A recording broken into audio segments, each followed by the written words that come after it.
gentleman for leading us, and sorry to hear of his recent announcement. He's not going to be running for re-election, but glad to have him with us here today. We'll start with opening statements, then we'll get right to our witnesses and to today's hearing. February 2nd, 2021, the FBI was given, I think it was just then when we were in the minority, just minority staff and members, a briefing on the 702 program. And I remember that in that briefing, I can't remember who asked the question, but one of us asked the question, how many agents, how many people at the FBI have access to the 702 data? The data that's collected in this database, surveilling foreigners, but all kinds of people get swept up, all kinds of Americans, U.S. persons get swept up in this. How many agents, how many people at the FBI can query, which I always point out is a fancy name for search, how many people can search this data? Their answer was 10,000 people. We didn't know what answer to expect, but we didn't quite expect that big of a number. I mean, if they'd have told us 3 people, I thought, well, that seems fairly small. If they'd have told us any number over 1,000, I would have said that's crazy. But they told us 10,000. We then said, how many queries? We found out we had the IG do a study and investigation. How many queries are these 10,000 agents, potentially 10,000 agents doing who have access to this information? How many are they doing on U.S. persons? And that answer from the IG was 3 million. 3 million in one calendar year, 2021. The IG also told us that 278,000 of those searches on U.S. persons were most definitely done in an improper way. And what that meant by improper is they didn't follow the rules Congress had set. They didn't follow the FBI rules. So they didn't follow our rules, and they didn't even follow their own rules when they were doing these unbelievable millions of searches, 278,000 definitely done improperly, and the potential of 10,000 people at the FBI to do those very searches. And who were they searching? Who are some of the people they searched? Well, the IG told us this as well. Journalists, people a part of Black Lives Matter, members of Congress, 19,000 political donors, ex-girlfriends. I mean, it was as obnoxious as you can imagine. And again, we're just talking about the 702. We're not even getting into Title I. We all know the problems with Title I, some of the things we learned a few years ago relative to surveilling a presidential campaign. We all know about that. We're just talking about 702. But all this is coming up, as everyone knows, for reauthorization, 702 program for reauthorization, but we can address the Title I as well. All that's coming due here in just 4 months. And so we felt it was important to have this hearing where we begin to talk about some of the things that still need to be done. I want to back up a second and say this. Last Congress, I do think the good work of this committee, some of our members working closely with in a working group with members of the House Intelligence Committee, I do think we had some good reforms that got put into the bill last Congress. And a lot of that's to do with the work of our witnesses here and the groups that they represent. And we appreciate that. We codified procedures to reduce improper queries. Last year, the number was down to 9,000 queries on U.S. persons. So important changes that were made to the 702 program, safeguards, protecting Americans' liberties, and of course, some changes also made to the Title I section of the FISA law as well.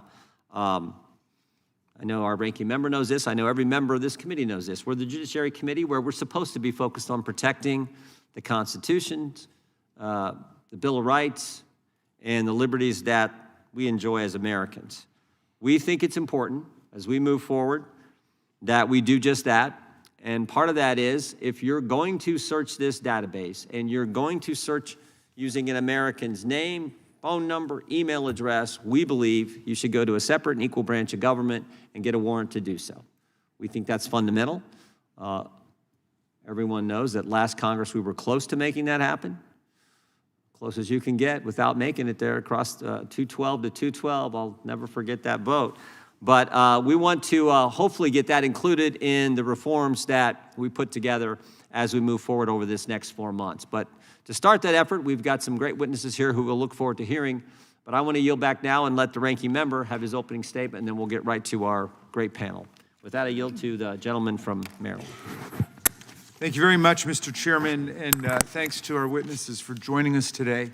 Section 702 expires April 19th next year. This gives us 4 months to put together a bill that prioritizes protecting Americans' fundamental constitutional rights while preserving a program that advances national security. Over the years, FISA has remained a subject of bipartisan collaboration on this committee, and I really want to thank Chairman Jordan and Chairman Biggs for working with all of the members of the committee to protect American civil liberties.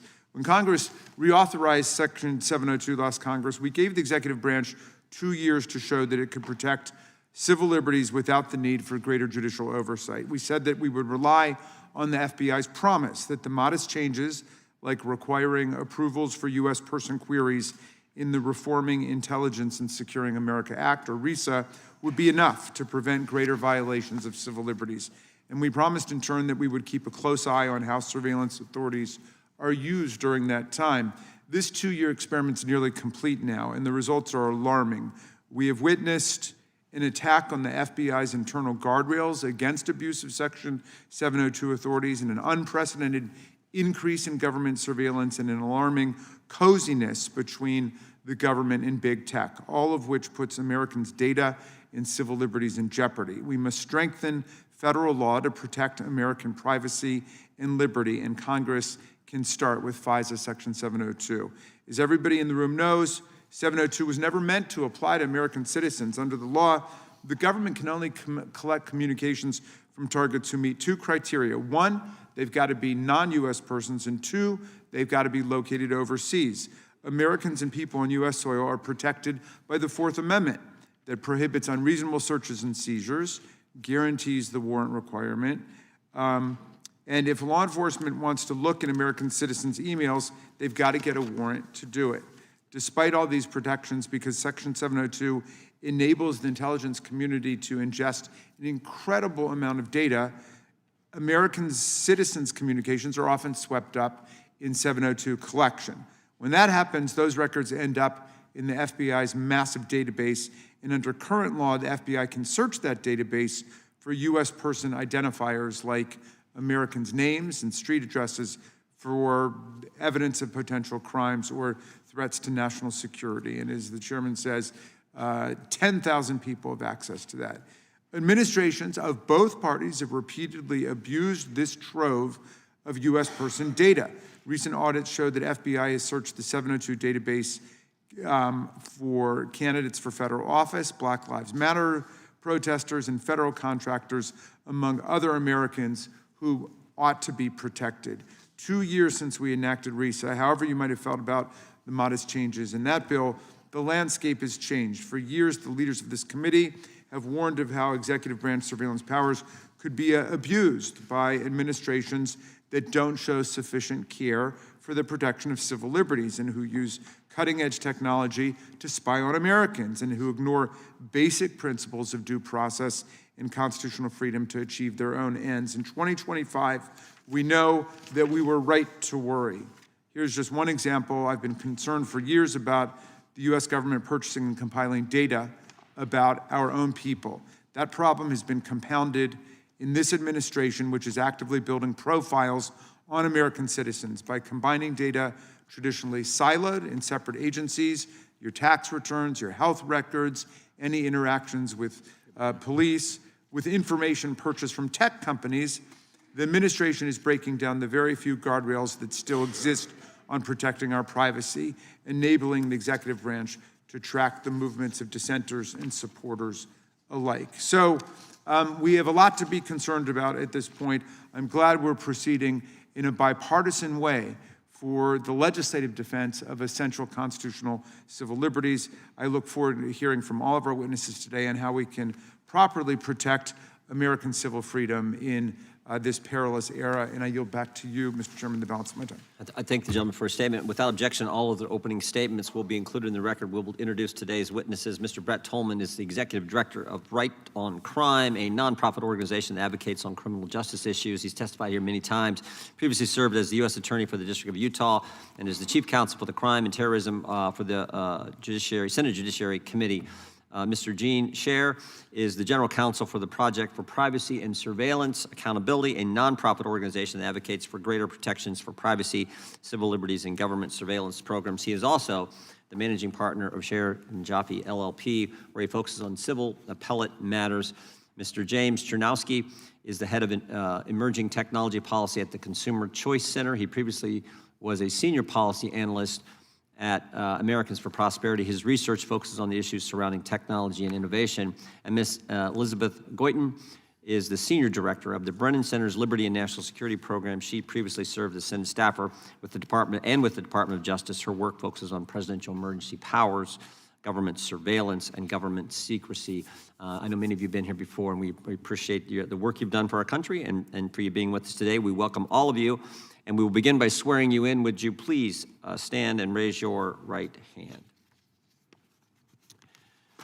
Do you swear or affirm under penalty of perjury that the testimony you're about to give is true and correct to the best of your knowledge, information, and belief, so help you God?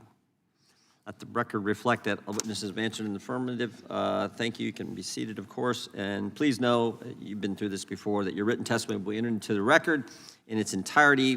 We ask that you kind of summarize that in 5 minutes, and we'll just go right down the line like you were introduced. Mr. Tolman, you may begin. Thank you, Chairman Jordan, Ranking Member Raskin, and distinguished members of the committee. Thank you for the opportunity to testify today. Oversight of the Foreign Intelligence Surveillance Act is a debate that goes to the heart of what it means to be an American. Commitment to the rule of law, the constitutional rights we hold dear, and the principle of limited government. FISA is in desperate need of reforms, or rather, our country desperately needs to reform FISA. For decades, and with increasing regularity, it has been the government's permission slip for warrantless spying on Americans. This is despite the Fourth Amendment. To be sure, FISA serves an important national security interest. I would know I helped write some of the FISA laws when I worked as chief counsel over crime and terrorism in the Senate Judiciary Committee. I later prosecuted national security cases as a federal prosecutor. These credentials, however, don't contradict the harsh truth that the FISA system is flawed. It enables the unconstitutional government surveillance and doesn't protect our civil liberties presently. Nowhere is this more clear than with Section 702. Section 702 was sold to Congress as a vital tool to target foreign adversaries. We were given high-stake assurances by DOJ and FBI leaders, namely James Comey and Robert Mueller, that it would not be used improperly against honest Americans. I was in the room when they represented it would not be abused. That was a lie. FISA abuse is not speculative. There is clear record of systemic failure, constitutional betrayal, and the disregard for the rule of law, confirmed by the FISA court itself and government watchdogs. For instance, the Crossfire Hurricane investigation used flawed information and deceit to justify FISA surveillance of Carter Page. Proves the vulnerability the system is to political weaponization. Arctic Frost investigation, which targeted hundreds of American citizens, including sitting Republican lawmakers, highlights how domestic political matters are swept up by FISA. The FBI has carried out warrantless searches of Section 702 database involving American lawmakers, journalists, political donors, civil rights protesters. 1,600 searches were conducted for Americans who were at a specific airport on a particular day. 2,000 backdoor searches were done on athletes at a sporting event. NSA analysts searched for communications of prospective tenant and rental property that they owned personally, and for people met through online dating sites. This is not national security intelligence gathering, it is domestic spying.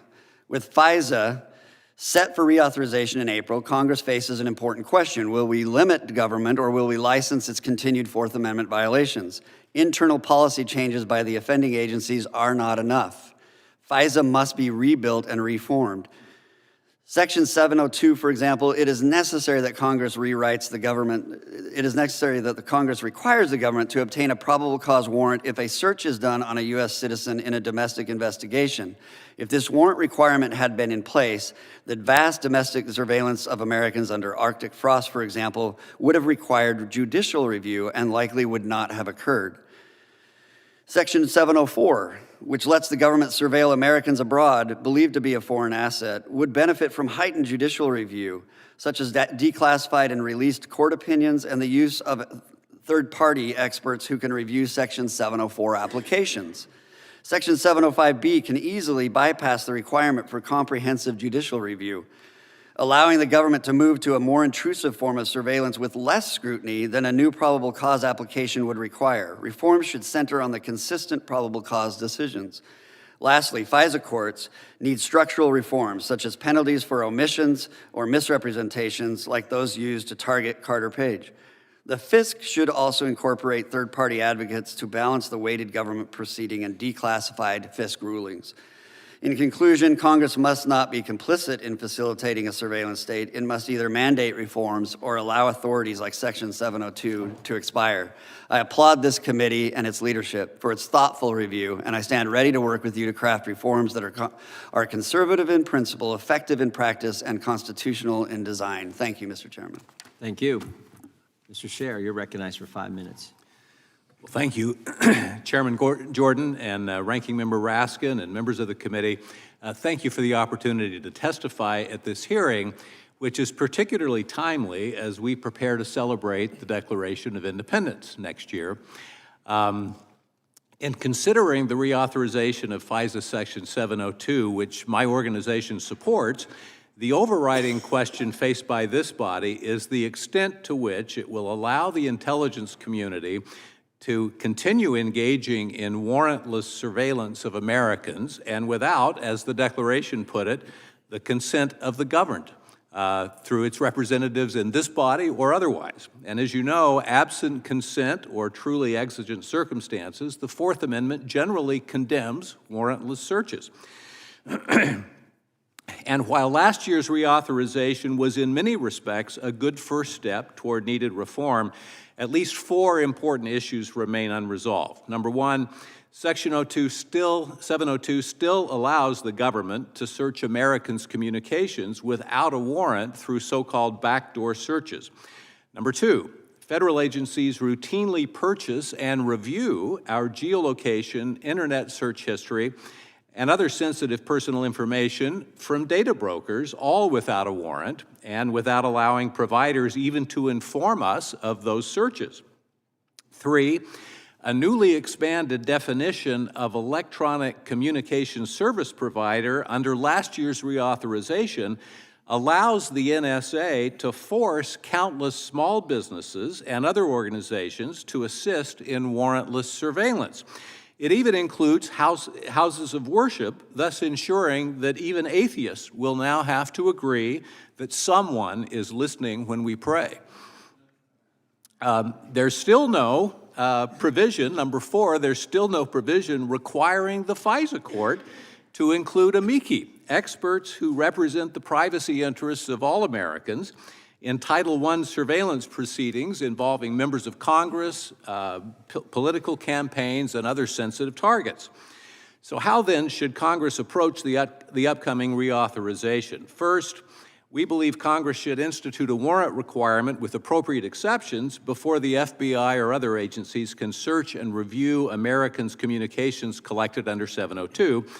Just last year, as the chairman mentioned, this committee, in a near unanimous bipartisan show of strength, this committee voted to close that loophole, and it should do so again, and this time insisting on closing that loophole as a condition of reauthorizing 702. Second, it is critical for Congress to rein in the federal government's ever-growing purchase and warrantless searches of Americans' geolocation and other sensitive personal data purchased from data brokers. I applaud the committee for its impressive bipartisan work over the last several years to address this issue, but this next reauthorization is the time to insist that this data broker loophole also be closed. Third, the definition of electronic communication service provider under FISA should be narrowed to exclude houses of worship and countless small businesses and other organizations that were unfortunately included in last year's reauthorization. There's no justification for secretly coercing these entities to assist the NSA and the FBI in conducting surveillance. And fourth, Congress should require amicus participation in politically sensitive FISA cases by finally enacting a robust amicus provision of the sort that passed the Senate in 2020 with 77 votes. Nearly a decade after the Trump campaign and transition were illegally surveilled, this key reform, which would have prevented many of the abuses that occurred in 2016, is still not in place. And I have seen the impact of that outrageous abuse in my separate work representing Carter Page in challenging that abuse in court. And once again, I applaud this committee for including a robust amicus process in the reform legislation last year, and I urge you to do so again also as a condition of the new 702 reauthorization. In short, with every passing year, it's harder to square our emerging surveillance state with the consent of the governed articulated in the Declaration of Independence and embodied in your article of the Constitution, Article 1. But with bipartisan cooperation that has come to define this committee's work in this important area, I'm confident that you can right the ship. Thank you, Mr. Sher. Mr. Chernowski, you are recognized for 5 minutes. Thank you, Mr. Chairman, Ranking Member Raskin, and members of the Judiciary Committee for holding this critical hearing on the Foreign Intelligence Surveillance Act. Our founding fathers enshrined individual liberty and privacy as bedrock ideals of our Constitution. Yet over the years, we've seen a surveillance state that only continues to expand, operating with limited accountability, all under the guise of national security. And national security is vital, and few would deny the many dangers facing our great nation today. I would know firsthand, growing up in Queens, New York, and experiencing the terrible events and aftermath of 9/11, a tragic day that showed us the cost of being unprepared, but also demonstrated just how quickly extraordinary powers, once granted, can become normalized. And history warns us of the dangers of unchecked government power. Time and time again, we have caught the intelligence community raiding the civil liberties fridge, taking liberties that were supposed to be off limits, apologizing barely when they're caught if we're lucky, promising to never do it again, and then returning to business as usual. It would be humorous if the consequences to Americans' rights were not so serious. Too often, agencies appear more concerned with managing bad headlines than safeguarding the privacy and rights of the people they were created to serve and protect. This repeated cycle of violations has resulted in an erosion of public trust in the very institutions charged with keeping Americans safe. In December of 2024, CNN's Harry Enton cited Gallup polling showing that support for the FBI in particular was at an all-time low, with just 41% of respondents saying that the agency was doing either an excellent or great job. That represented an 18% drop in just 10 years. That is a damning indictment against the key agency responsible for keeping Americans safe. An intelligence apparatus that lacks the public trust becomes less effective, not more. Americans are less likely to cooperate with, have support for, or believe in institutions that they fear. And that is precisely why reforms are not optional, they are urgently needed. Congress has the responsibility to restore the balance. And when it comes to addressing the litany of issues under FISA, there are many out there in terms of solutions, but here are 4 key reforms that Congress should prioritize. First, close the backdoor search loophole that allows for warrantless searches of Americans' communications. Second, close the data broker loophole, which lets agencies buy their way out of constitutional constraint.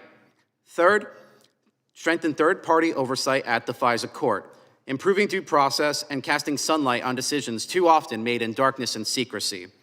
And lastly, fix the overly expansive definition of an electronic communications service provider, a definition that dangerously brought in the kinds of entities that can be deputized into the surveillance apparatus, a recent issue stemming from FISA's reauthorization under the Reforming Intelligence and Securing America Act, also known as RISA. These reforms that I highlighted here today will not end surveillance, nor will they prevent legitimate national security operations. The country will not go dark, nor will it find itself defenseless against foreign threats. But what they will do is ensure that Americans' rights are not flagrantly disregarded in the process of carrying out those duties. The Constitution is not simply a piece of parchment to be admired. This is a moment to prove that America's strength lies not only in its defenses, but in its devotion to liberty. Let us stand firm so that freedom is not just promised, but practiced. As the committee with primary jurisdiction, you have the power to shape policies that balance security and freedom. And by advancing meaningful reforms, you can restore public trust, safeguard rights, and ensure that our intelligence agencies serve the American people, not surveil them. I thank you for the opportunity to share our thoughts with you today. I look forward to the conversation and to answering your questions. Thank you, Mr. Chernowski. Ms. Guitein, you are recognized for 5 minutes. Chairman Jordan, Ranking Member Raskin, and members of the committee, thank you for this opportunity to testify. Congress conceived and enacted Section 702 as a foreign terrorist surveillance program. But over the last 17 years, it's become something very different.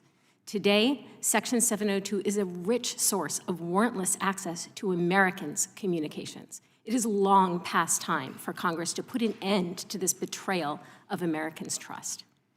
Section 702 authorizes the government to target any foreigner overseas for foreign intelligence purposes and to collect all of their communications without an individualized court order. This surveillance inevitably sweeps in Americans' communications in large amounts because Americans communicate with foreigners. And because those foreigners need not be suspected of any wrongdoing, these communications can and do include purely innocent conversations between Americans and their friends, family members, and colleagues overseas, a point that was emphasized by the Privacy and Civil Liberties Oversight Board in its 2023 report. Now, if the government's intent were to spy on those Americans, it would have to get a probable cause order, a warrant in a criminal investigation, or a FISA Title I order in a foreign intelligence investigation. The government gets around this requirement by certifying to the FISA court that it is not using Section 702 as a way to access the communications of particular known Americans. And yet, once the data is in their hands, all of the agencies that receive Section 702 data routinely run warrantless electronic searches for the communications of particular known Americans. This is a bait and switch that drives a massive hole through the Fourth Amendment and FISA. In 2023, the last year for which we have complete data, the FBI conducted more than 57,000 of these backdoor searches. Congress and the FISA court have attempted to put some limits on this practice, but the FBI has engaged in persistent and widespread violations of those limits, according to the FISA court.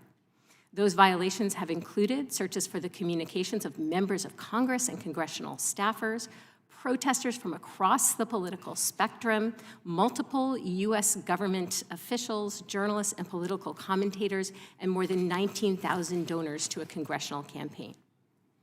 In April of last year, Congress passed the Reforming Intelligence and Securing America Act, which sought to rein in the FBI's backdoor searches, largely by bolstering internal oversight and reporting mechanisms. We don't know what the impact of these reforms has been, however, because the FBI failed to track all of its queries as required by law. Specifically, last August, the Justice Department discovered that the FBI was using a tool to search for the communications of specific individuals, including U.S. persons, from among a particular target's communications.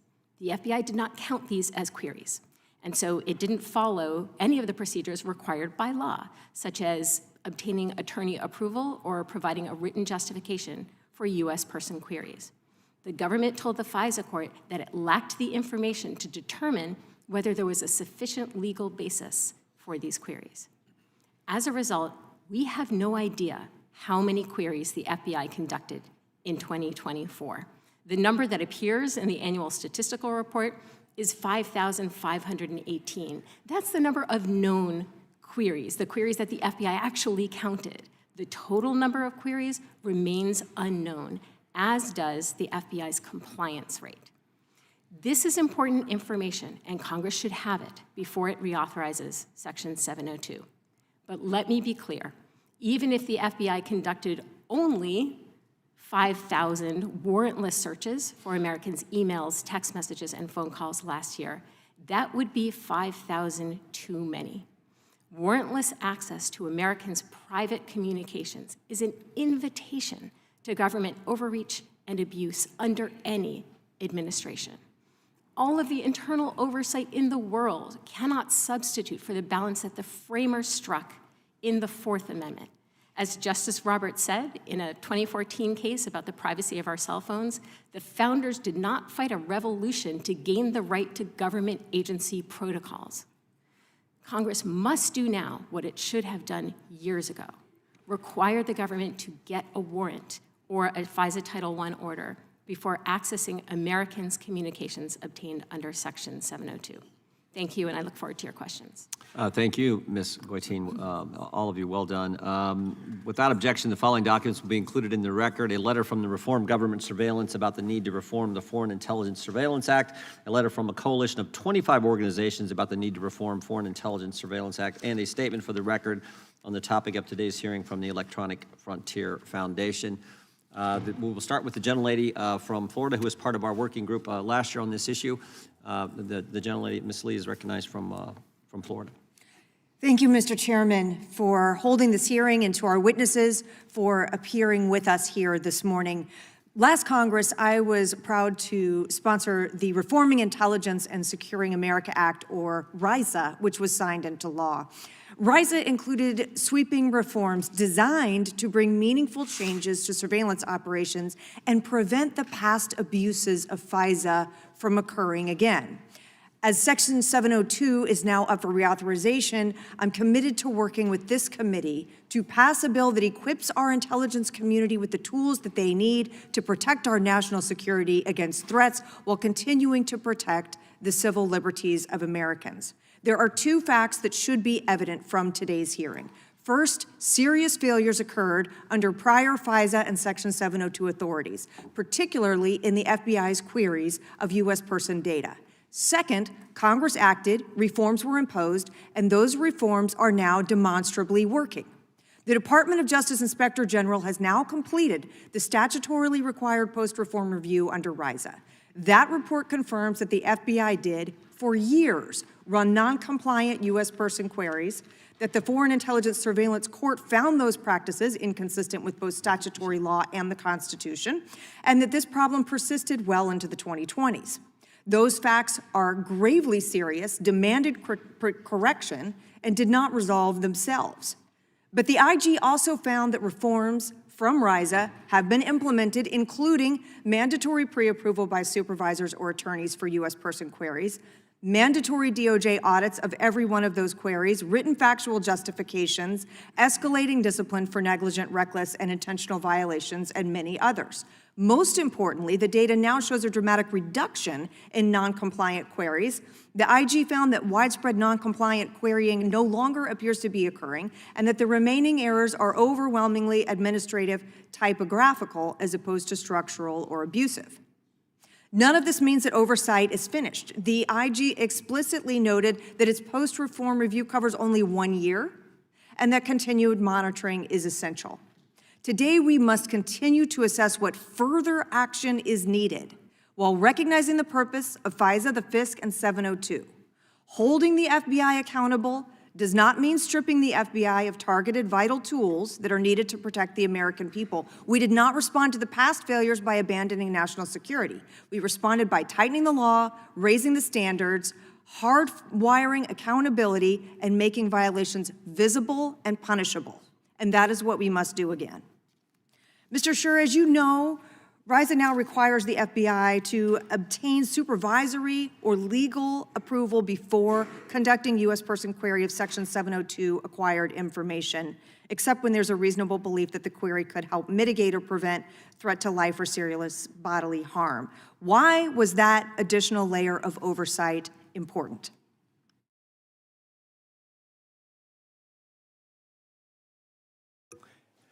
It was a good change, and it certainly reduces the number of abusive instances of surveillance and examining 702 data that we saw in the past. As we've all discussed, there are several other things that need to be done, but that was a very good and wise change, in my view.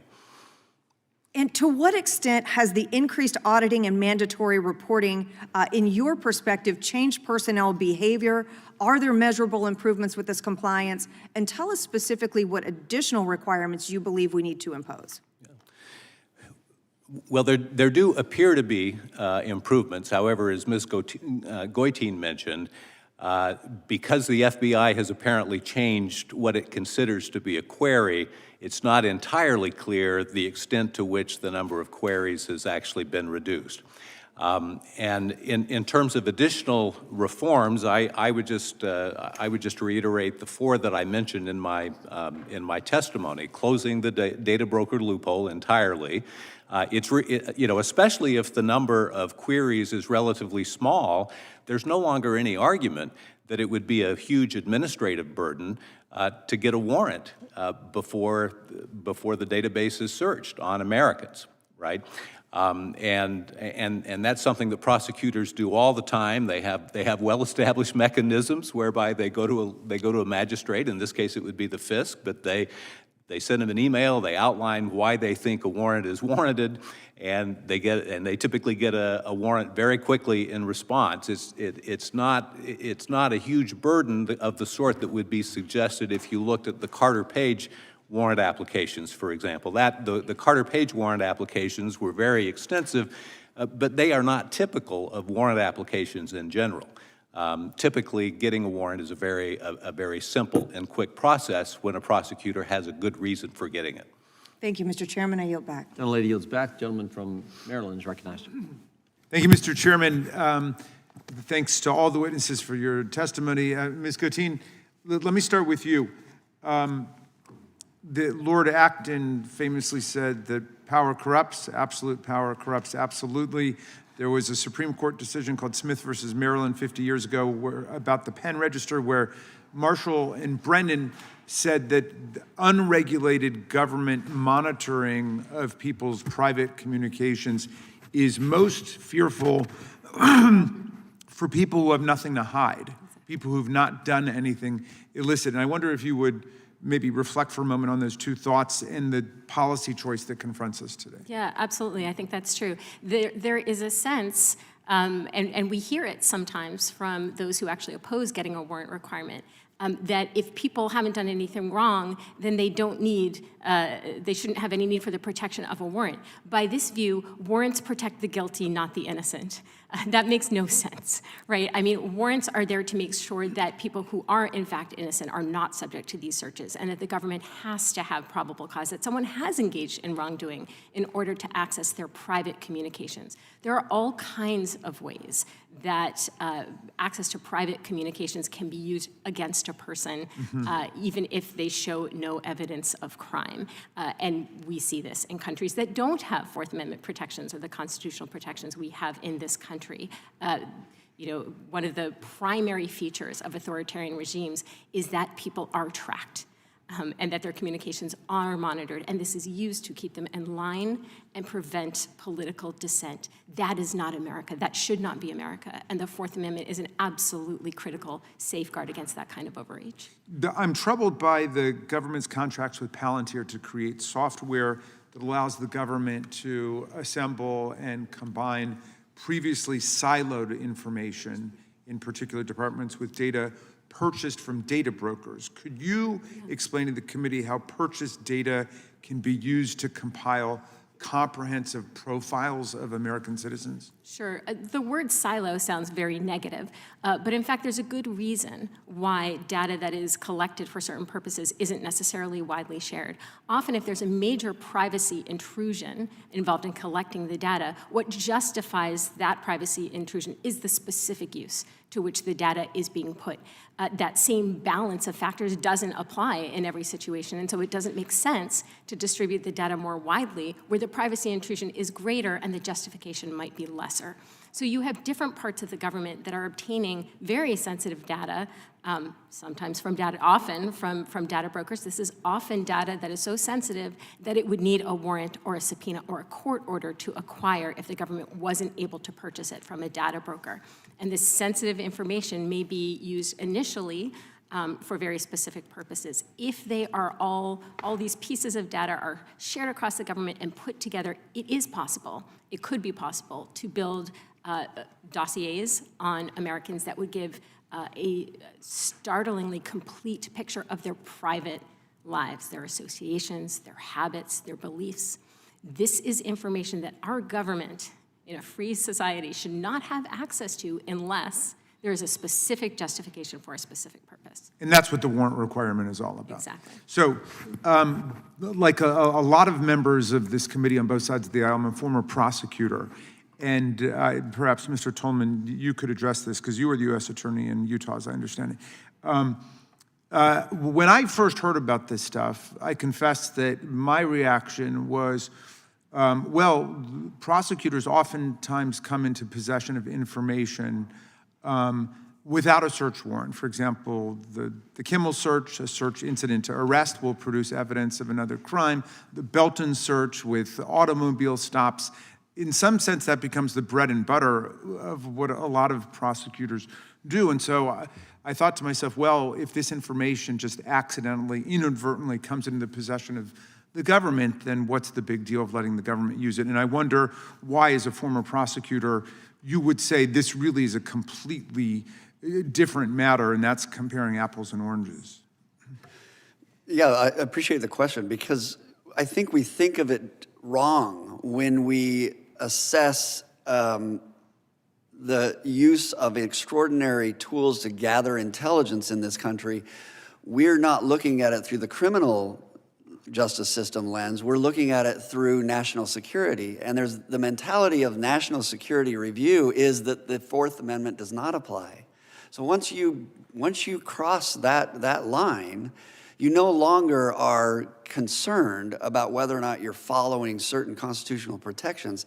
And that should scare American citizens, that we have people that will exercise that power who have crossed that line and are no longer thinking of it in terms of what they traditionally would as a prosecutor. That's a great answer. Thank you, Mr. Chairman. You bet. Gentleman from Arizona is recognized, Mr. Biggs. Thank you, Mr. Chairman. It's good to see all of you again, and hopefully we have an even better outcome this coming year than we had last time. So let's just talk about this for a second. Is the idea that an executive agency is going to have a manager, a supervisor, review to determine whether you should actually have access to sensitive data, is that the same thing as an independent judicial body requiring you to produce probable cause in order to get a warrant to search for that same sensitive data? Just each one of you, is that the same thing? Not at all. Yeah. It may be useful, but the process the Constitution puts in place for dealing with those kinds of controversies is that the Article 3 branch serves as an independent check on the executive branch in order to ensure that Americans' privacy is protected, and we shouldn't abandon that lightly. Others quickly. I would quickly say where you stand on an issue depends on where you sit. I rarely had any supervisor that pushed back against any request I had to approach either the grand jury or a judge for a warrant. Yeah, I agree with what's been said. I think that simply having a manager in place doesn't go and have the same kind of protection as a judge. Ms. Guitein. I couldn't agree more, and also it's a different standard. Probable cause is a very different standard from reasonably likely to produce foreign intelligence. Yeah, it's not only a different standard, it's a different entity that the Constitution has established to protect the rights of all people, guilty and innocent. It protects everybody's rights. But when we say, okay, we're going to allow the FBI supervisor, we're going to trust the FBI supervisor, hey, have they been approved by either the voter or by the House of Representatives? No. They've been hired by somebody. They're working in the same agency, ostensibly with the same objective, rather than the objective of protecting rights. So that's an interesting dichotomy there. The next thing is, when we get to this notion of the Fourth Amendment not for sale. Have you seen instances where the federal government or state or local government has attempted to go around constitutional protections by buying data from private entities and then circumventing the Fourth Amendment requirement? Ms. Guitein. It happens constantly. The Supreme Court has held that cell phone location information, historical cell phone location information in sufficient amounts, a week's worth of historical data, is protected by the Fourth Amendment, and that the government actually needs a warrant to compel production of it. And yet, multiple federal agencies the FBI, DEA, Secret Service, different components of DHS, Department of Defense, IRS, I think mostly all of them are buying access to vast databases of Americans' cell phone location information. So we also know that the definition of query is now under dispute, apparently. Can you expand on that, Mr. Sher? You touched on that. Can you expand on that just for a sec?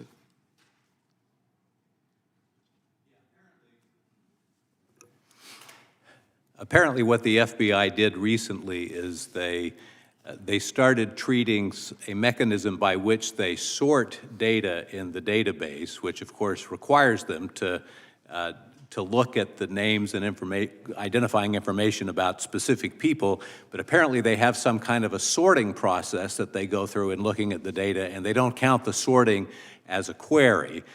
They only actually count as a query when they drill down on a specific individual. And so there is no way to determine how many actual, what used to be called queries, are taking place under the new system. We don't know. But That's they exactly reported, the IG just reported a couple months ago that it was 9,000. 9,000. So let's just assume, arguendo, that is the correct number. Well, then that is a manageable number to require a judicial warrant before you conduct that query. Is it not, Mr. Tolman? It absolutely is. And in fact, my conversation with a former Chief Justice of the FISC was his greatest concern was the fact that there was so much pressure to grant everything that was presented to them that they didn't have the ability to review it thoughtfully. Now they do. My time has expired. There's so much more I would like to ask, but Mr. Chairman, I have some articles I'd like to include into the record, if I might.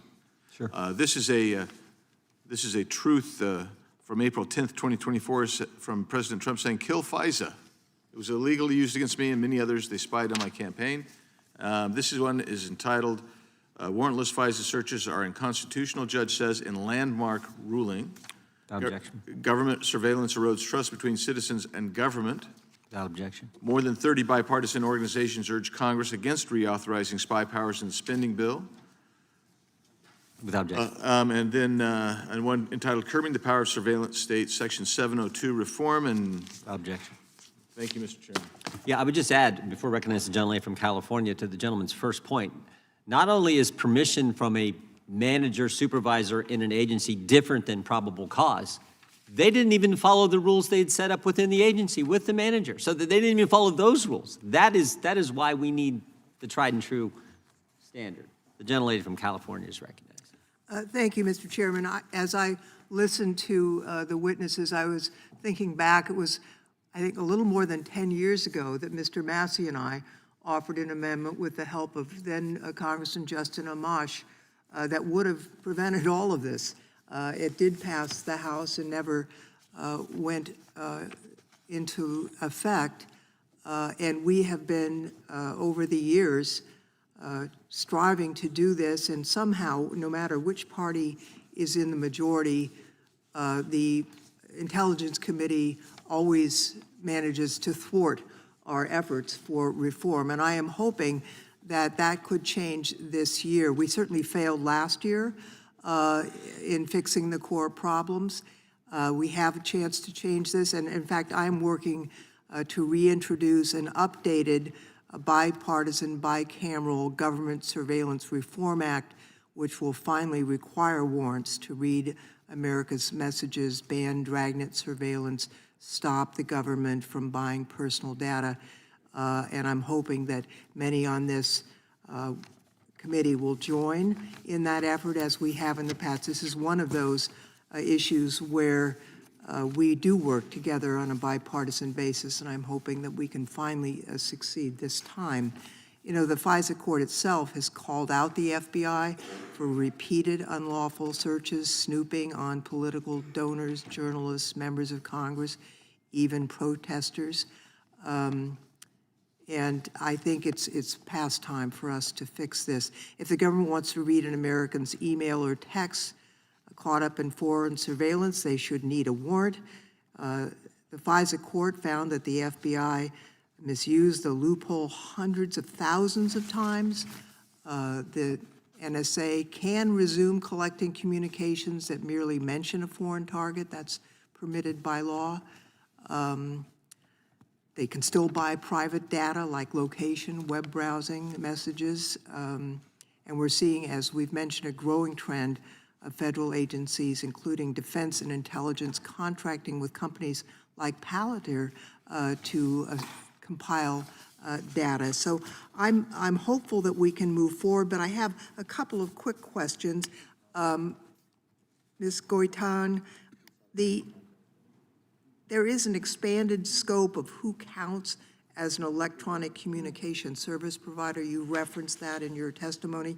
Although the practical effects, I think, are classified, could you briefly explain what kind of businesses could now be required to assist government surveillance, such as data centers, cloud storage providers, or even companies that simply manage equipment that carry communications? Sure. So in the past, the way that the surveillance has worked is that the government has served directives on electronic communication service providers.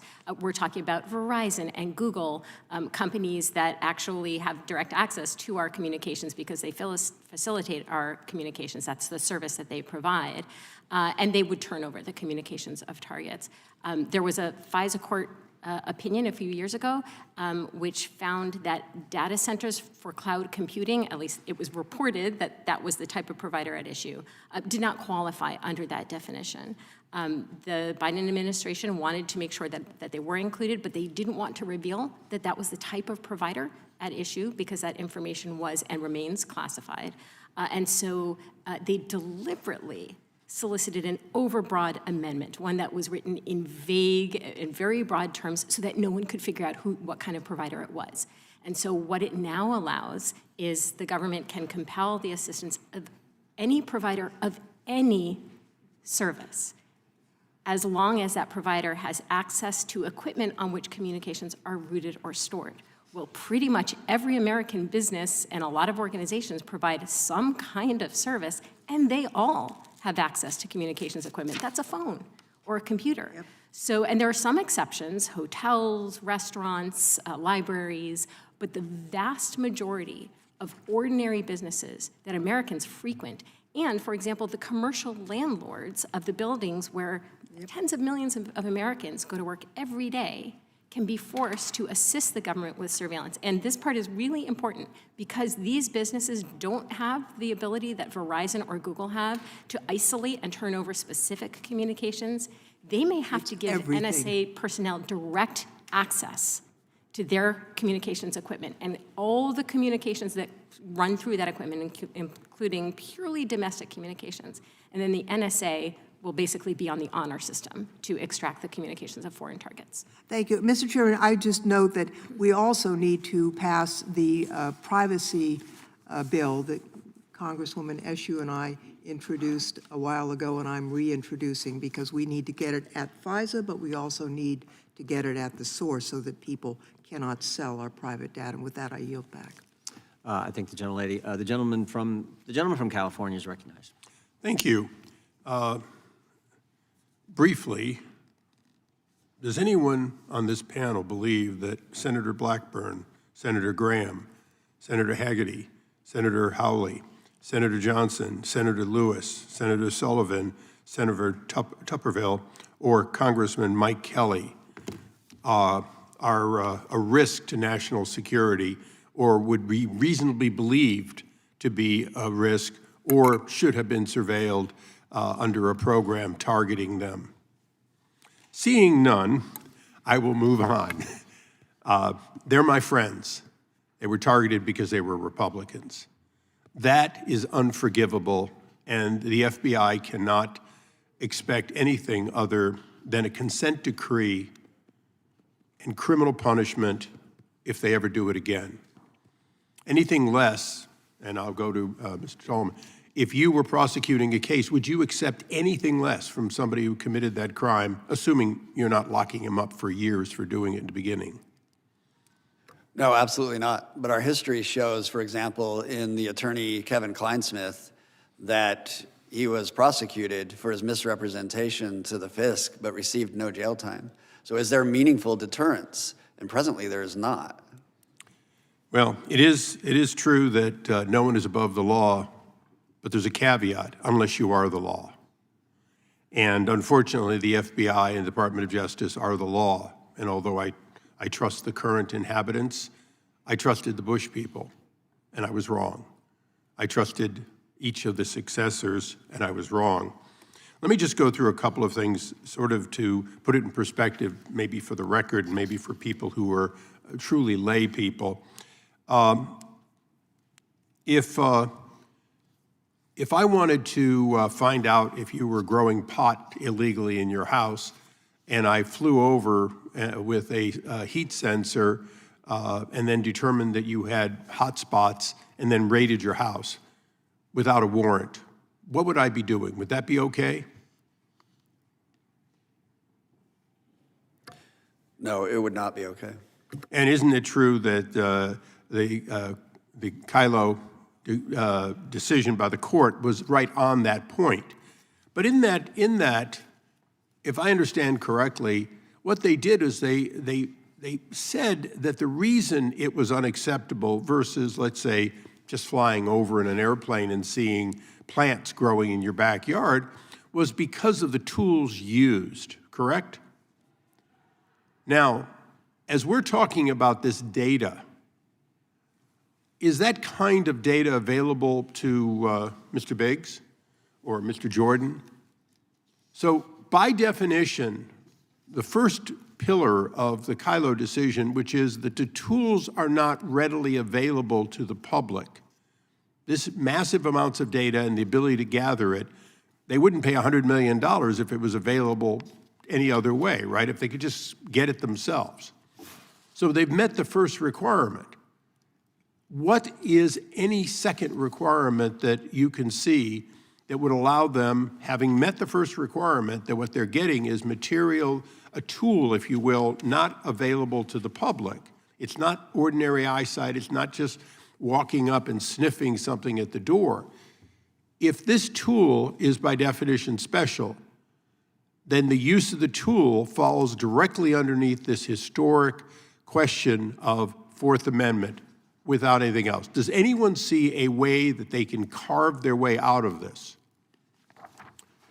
Yes. Well, they will try to say that a lot of this information just isn't protected by the Fourth Amendment at all because we are voluntarily sharing it with. But the Fourth Amendment, oh, you're absolutely right, and I agree with you. Except the Fourth Amendment, I personally. I don't think that. You're not agreeing with me.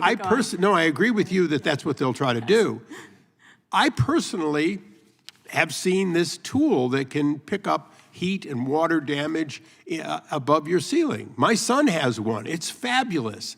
It lets you find where you got a leaky pipe. It lets you find where there's a leak in your heating system. Every heating and air conditioning company either has one or should have one. But the fact that a special tool exists doesn't change the fact that it's a special tool, does it? And by the way, heat coming out of your house was never considered to be protected until the court said the tool and the source of the tool is what determines that. It's not an ordinary eyesight. So I'm going to close, Mr. Chairman, by saying shame on the court for not already having taken a case up and done this. But if they won't do it, this committee must do it in reauthorization, and I yield back. Gentleman yields back. The gentleman from Tennessee is recognized. Thank you, Mr. Chair. Ms. Guitein, we've been doing this. Ms. Guitein, we've been doing this for a long time on different issues. Let me ask you a question. The problem is it the law or is it the enforcement of the law? It's both, but those two things are related. I mean, one of the things that I've wondered when I look at these massive compliance failures over the years, I don't think all of those compliance failures were intentional. I don't think all of them were negligent. I think that they have built a system that is so massive and so complex, and the rules are just so sort of arcane and intricate that it might actually be impossible to completely enforce the rules as they would need to be enforced to protect Americans' privacy. That is one major advantage to the warrant requirement is that it's so much simpler. You reduce the need for all of these massive layers of oversight for different rules, for different tools you might use for different queries, figuring out, is this a query, is this not a query? It's very, very simple. If the government wants to access an American's communications, they submit a warrant application, they go to the court, or a Title I application. It simplifies the process, and that will itself, even leaving aside the fact that you now have an independent branch of government performing this review, will make compliance achievable. With AI, are we going to have more and more problems because there'll be more and more data? Absolutely. And I think with AI, we're going to have to really re-examine how U.S. person query is even defined. Because if AI is used in a way that can select U.S. person communications without actually using what we think of as U.S. person identifiers, then we are sort of right back where we were before, with really no limits on governmental access to U.S. person communications. So yes, that is an issue we will have to. Has the FISA court been fairly consistent in how they've dealt with these issues? I mean, what I would say is that the FISA court has been remarkably tolerant of just this long history of abuses. It's, you know, we focus on the FBI's querying abuses in recent years. This program has been plagued with violations and noncompliance since its inception. And I'm not just talking about the FBI, I'm talking about the NSA in particular, the CIA. The NSA was violating its query restrictions systemically for almost a decade after the program was put in place. And yet every year, the FISA court has reauthorized this program. A couple of times, they've waited a few months for new layers of oversight to be put in place.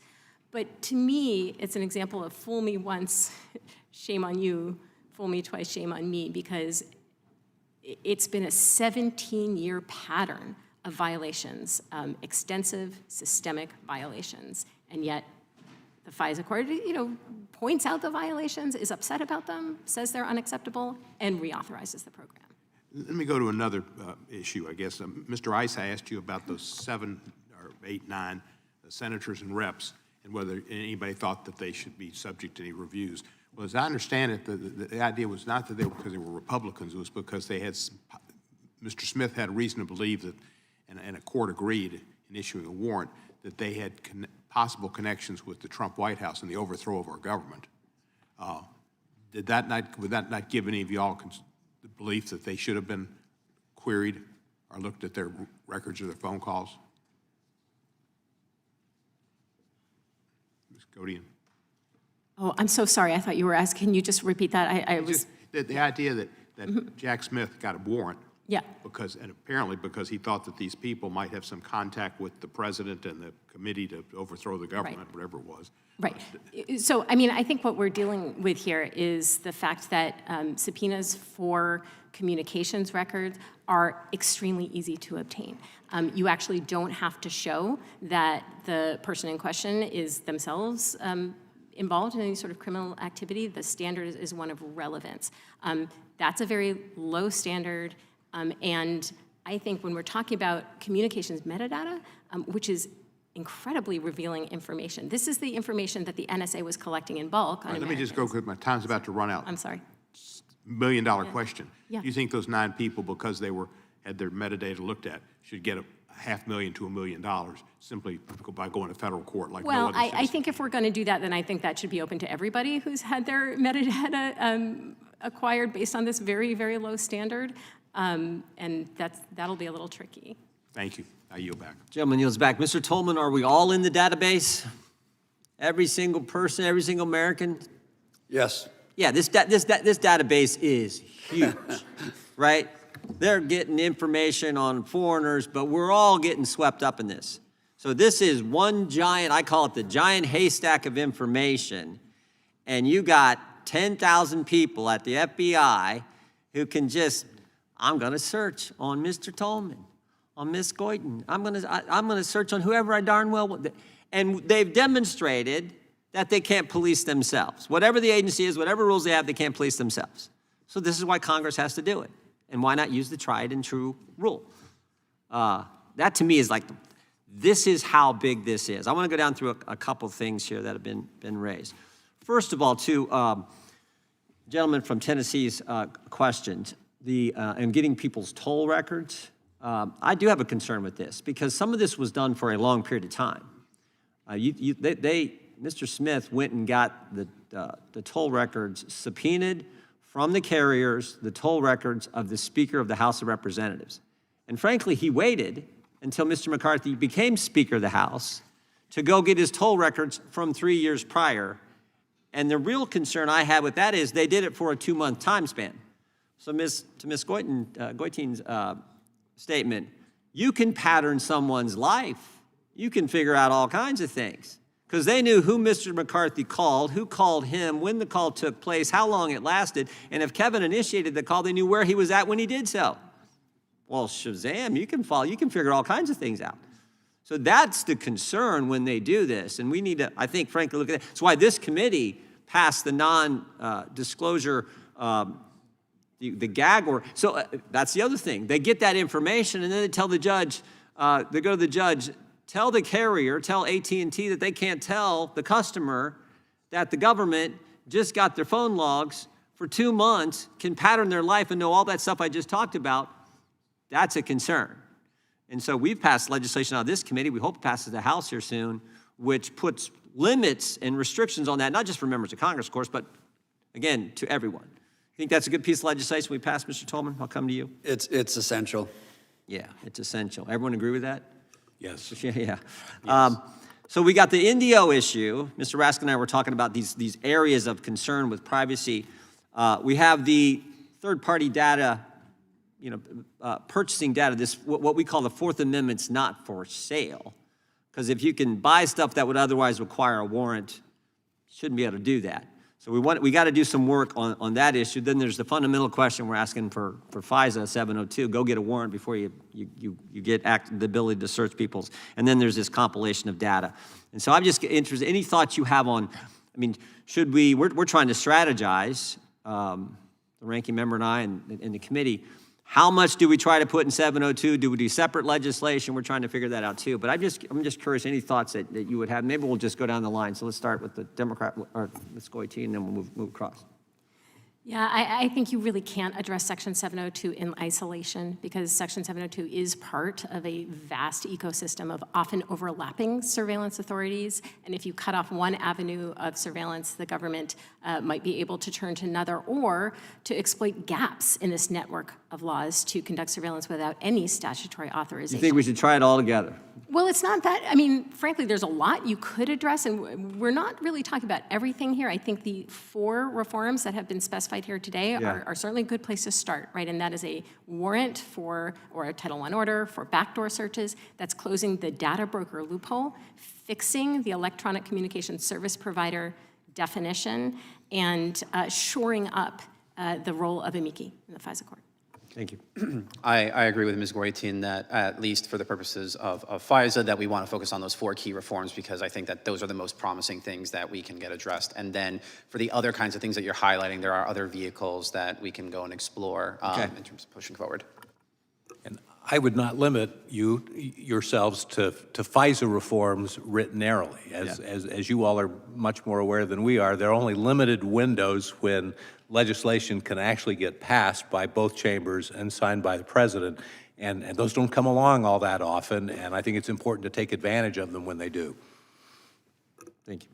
I would just lastly say, why aren't they capable of self-governing in this area? And we have to remember, post 9/11, we shifted the FBI and the Department of Justice's overarching mandate to intelligence gathering for national security purposes. So once you do that, their mentality is not to self-govern. $12 billion we give to the FBI, that's their budget. Over half of it is used on the surveillance stuff. Versus, you go talk to average American, they would say like, what? I thought the FBI was supposed to be going after traditional bad guys, not spying on Americans. So you're exactly right. That is a problem. One last thing, and I know I'm a little over time. I'll give it a little more time to the next Democrat witness. Someone said, let it expire. I forget which of you said that in your opening, Mr. Tolman, the guy who helped put it together.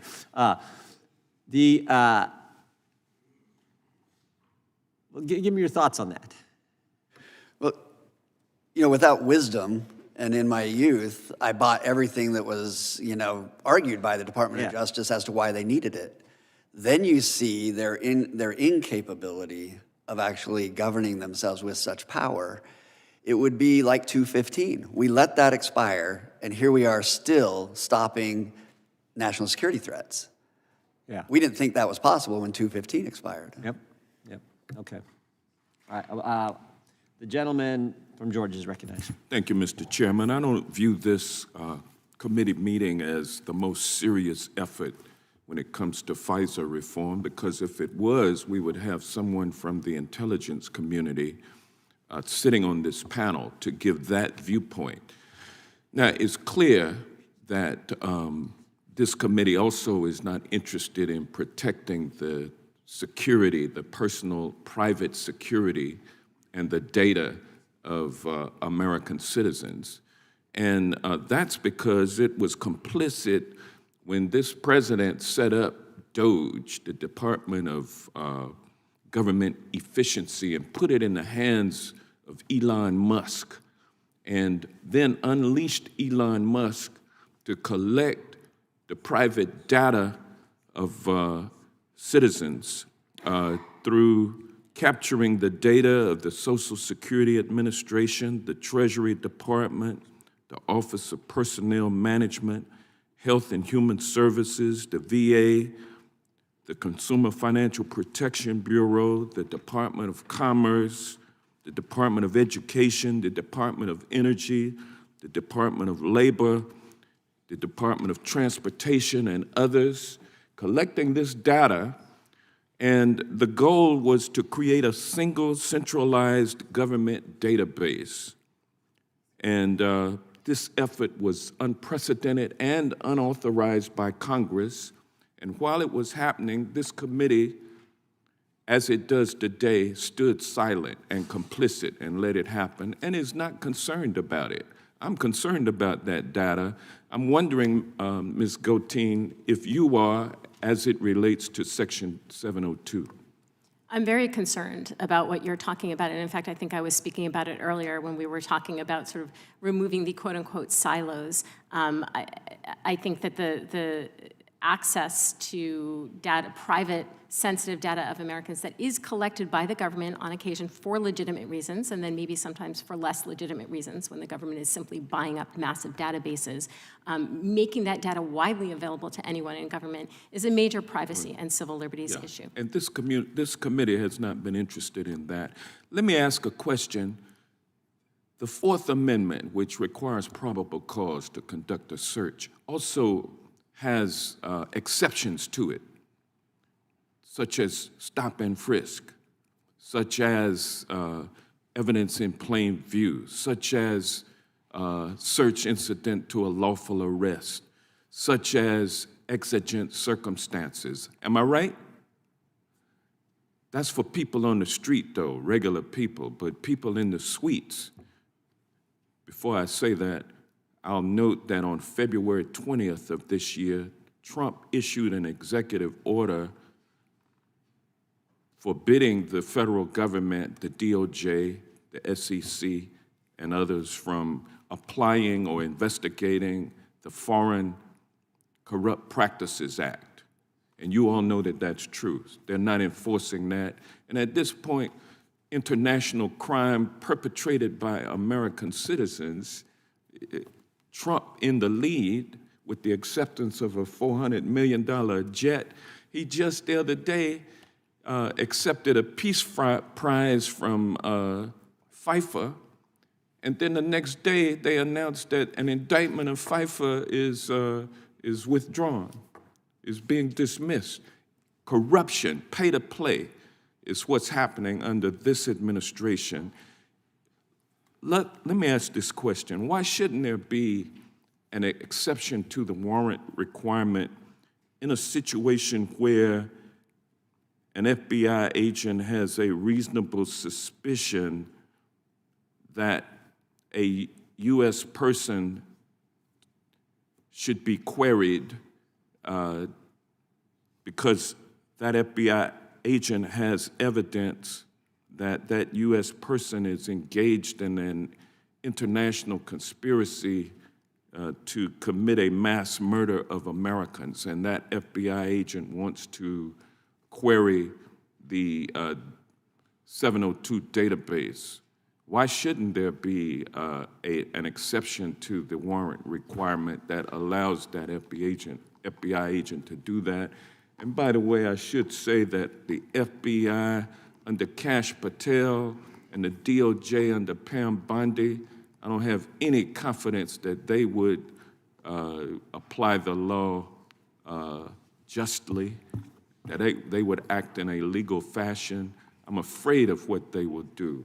It implicates how I'm going to vote this time when it comes to this reauthorization of FISA. If someone could answer that question, why shouldn't there be a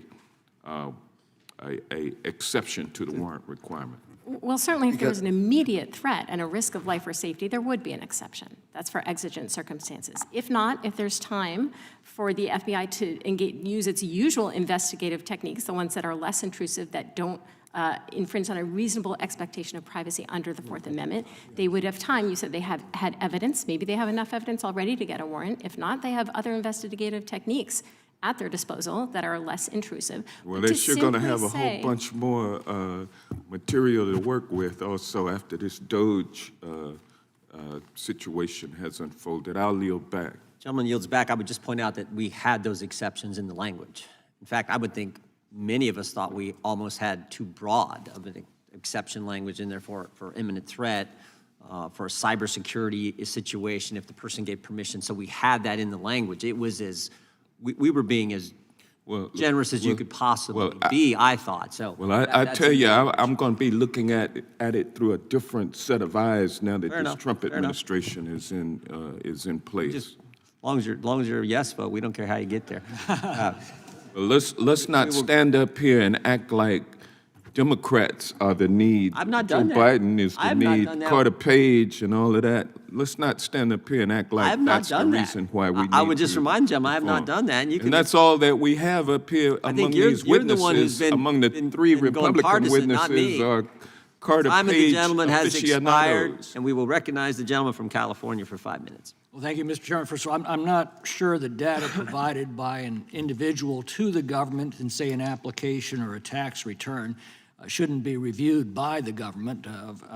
That's very different than the government searching for and seizing data that's held by an individual. And I think that's the distinction my friend from Georgia misses. Other than those I'm not missing anything, other than sir. those remarks, I am very heartened by the fact that there is a broad bipartisan concern on this issue, reflected by all of the panelists and almost all of the members. As you know, the history of this goes back to 1761, the trial of James Otis, of challenging the writs of assistance, the general warrants of the crown. There was a 25-year-old attorney in the audience in that trial who was named John Adams. Many years later, he reflected on the trial and said this. He said, "Every man of a crowded audience appeared to me to go away, as I did, ready to take arms against writs of assistance. Then and there, the child independence was born." In Adams' view, that was the birth of the American Revolution, was the abuse of searches by the Crown. And of course, it was also the birth of the Fourth Amendment. FISA is abused under Democratic and Republican administrations because it's human nature to acquire power and, once acquired, to use it. That's why we divide the powers of government, and that's the reason we have a Fourth Amendment that divides the power of searches between the executive and the judicial branches. And the Fourth Amendment to me is very clear. If you want to look through my stuff, you've got to convince a judge that there's evidence I've committed a crime and list the stuff you want to search for. But we're told that doesn't include metadata, like phone records. So it seems to me that metadata is a record of my electronic activities, isn't it, Mr. Sher? It certainly is. So why would that not be equally protected under the Fourth Amendment? Well, what am I missing? Well, I think it is protected under the Fourth Amendment. I think the reason for excluding metadata searches in the last version of the reform bill was just that searching mere metadata is less intrusive, less dangerous than searching the communications themselves. But I think they both are protected by the Fourth Amendment. But they're records of my communications, even if it's not a verbatim transcript of them, and then is that not used to get a warrant to review a transcript? Yes, it could be used. So to get a warrant. basically, a general warrant could be used, what is in effect a general warrant could be used in order to get a specific warrant, correct? You could view it that way. And so there's no protection left if we're going to go down that road, it seems to me. One ultimately has to lead to the other. Yeah, I guess I would still say that the communication itself is more sensitive and more, should be subject to higher protection. But you're right, there is a bit of a slippery slope there, and as the chairman said, the last version was quite generous. You dealt with the FISA court quite a bit, and I've been concerned about the secret and centralized nature of that special court.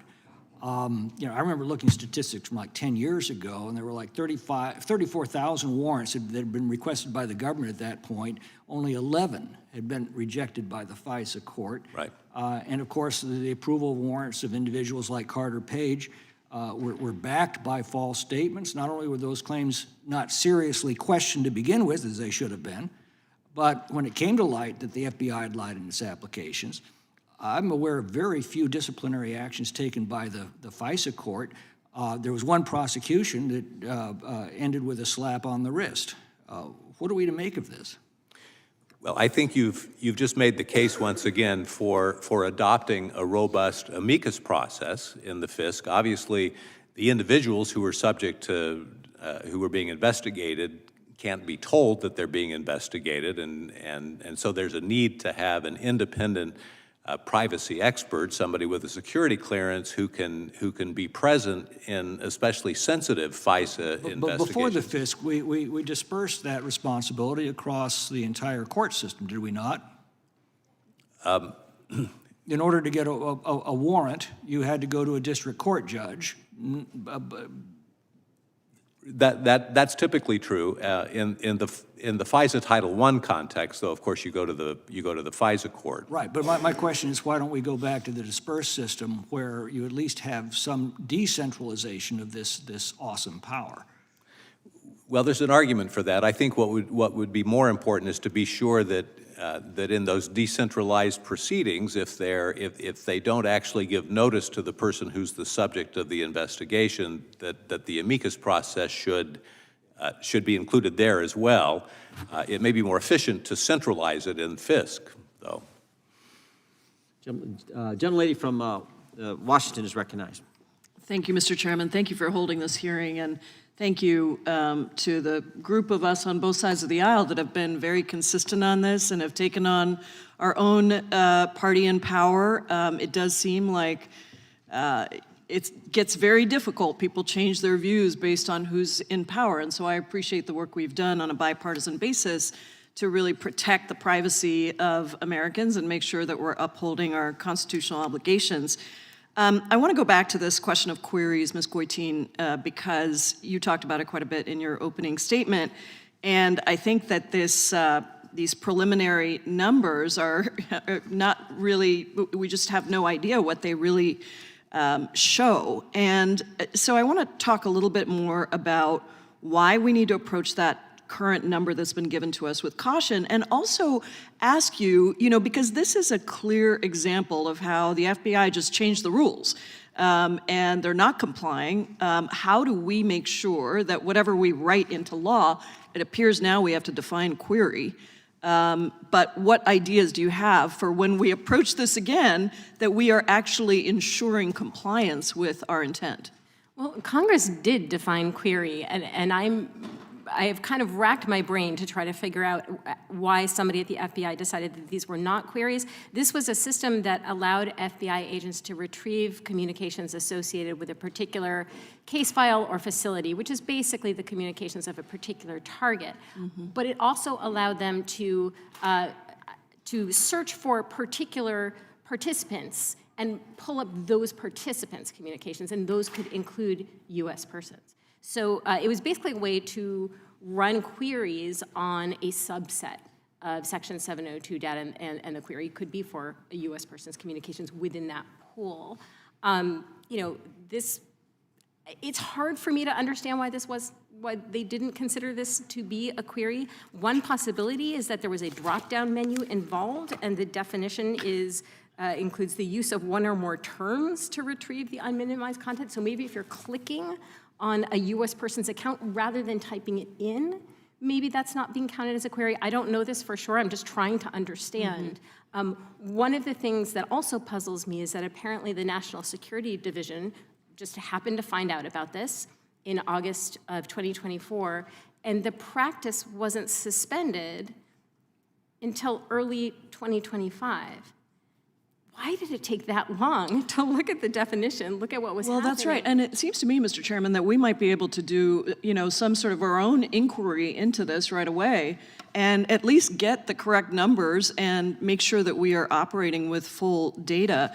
I want to ask you, Ms. Guitein, also about the question of 702 does not allow for the targeting of U.S. persons, and yet millions of Americans have been targeted for surveillance under this statute.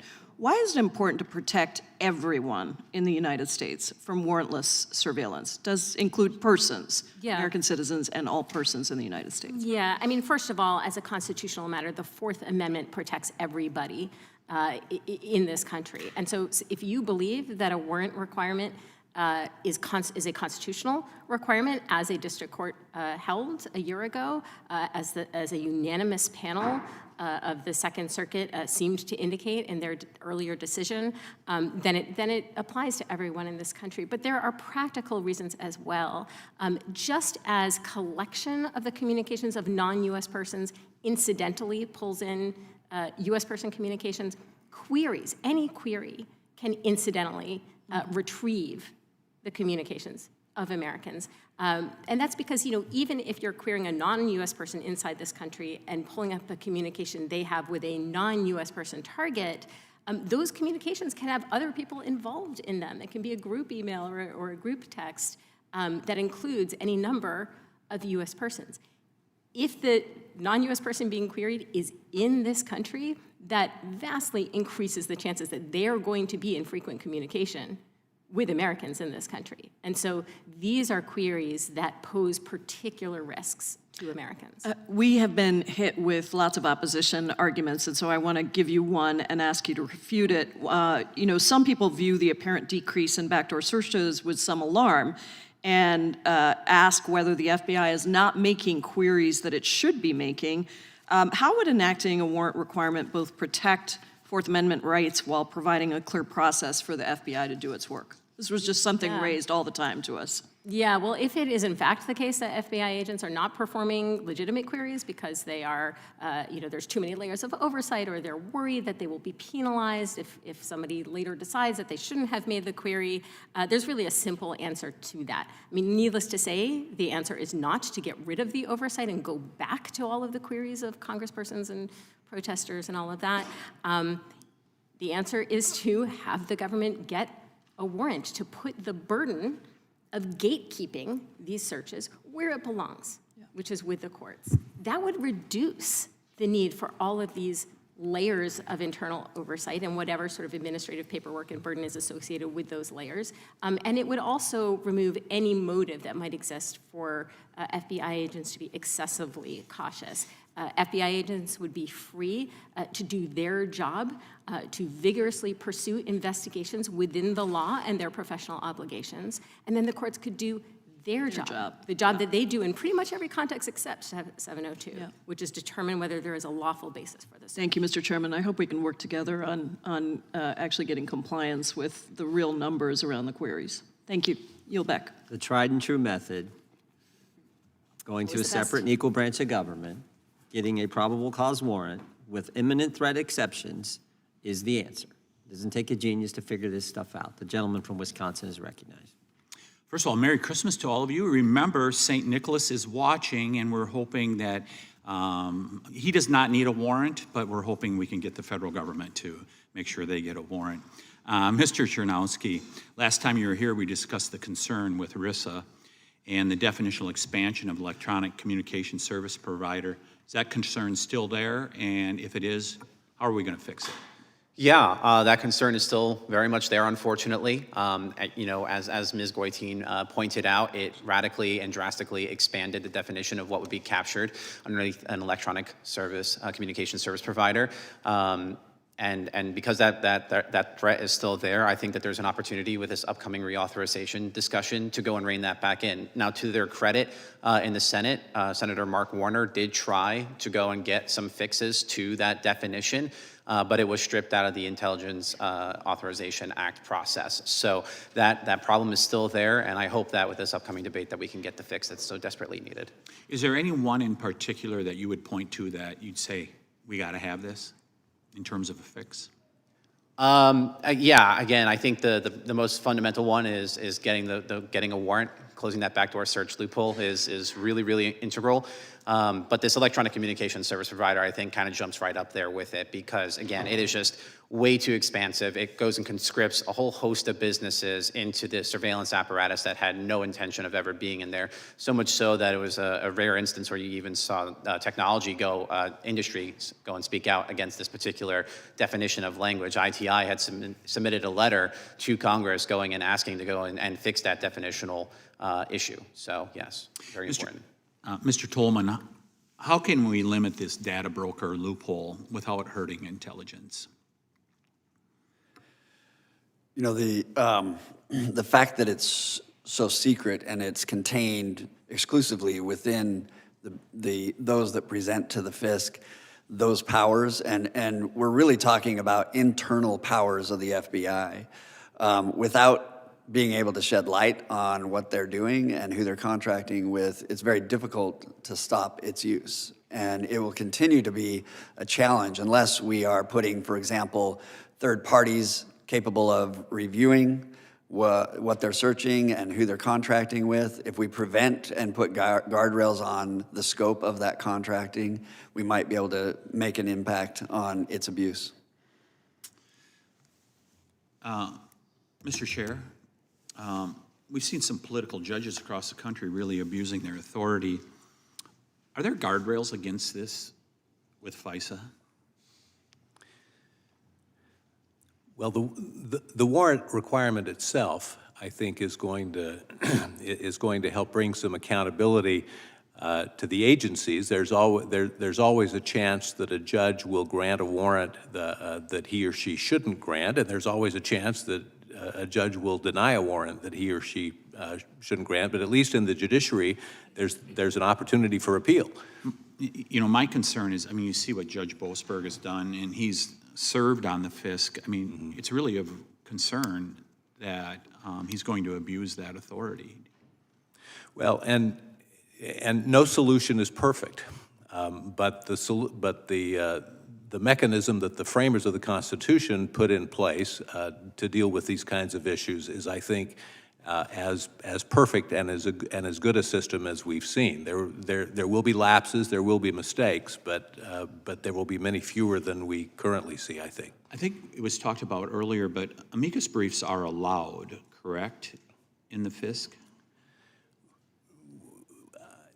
I suppose they are technically allowed, but since the FISC operates in secret, nobody knows what the FISC is considering, so nobody really knows, unless they're told, nobody knows whether there's an opportunity to submit an amicus brief. So part of the amicus system is that the FISC itself would appoint an amicus and tell them, we have this proceeding dealing with this particular target. Can you give us your thoughts on it? So I'm going to take it that there's some limited ability. Should it be expanded? The amicus program, I believe, should be expanded. There are a lot of politically sensitive investigations that currently are not subject to the amicus provisions at all, and there are several politically sensitive kinds of investigations where the FISC should be effectively required to appoint an amicus to give it independent advice when it's considering a Title I warrant. And once again, with the amicus, if that's allowed, what will that engender that will be helpful in this process, in your mind? Well, two things. First of all, the amicus may actually find real problems with the government's case and be able to prevent an investigation or prevent surveillance that should not have gone forward. But at a minimum, the presence of an amicus is going to have a big deterrent effect on the FBI and the DOJ. In the Carter Page situation, for example, I'm convinced that if there had been an amicus in the room and in the proceeding, that Kleinsmith would never have lied, and that the other misdeeds that occurred in connection with Carter Page would likely not have occurred because they would have been afraid that the amicus would recognize them and point them out to the court. May I respond on that question, Mr. Chairman? One other thing that it would prevent is what happens currently, which is where there's a deficiency in a warrant, Title I warrant, the FISC judge will actually go back to DOJ and ask them to fix or provide additional information on a deficient warrant. An amicus system would prevent that. Thank you for letting me exceed my time, Mr. Chairman. You bet. The gentlelady from Pennsylvania is recognized. Thank you. I want to thank the chairman for calling this hearing. FISA reform is a key area of bipartisan agreement in this committee, one where our shared interests in limited government and protecting civil rights and liberties overlap substantially.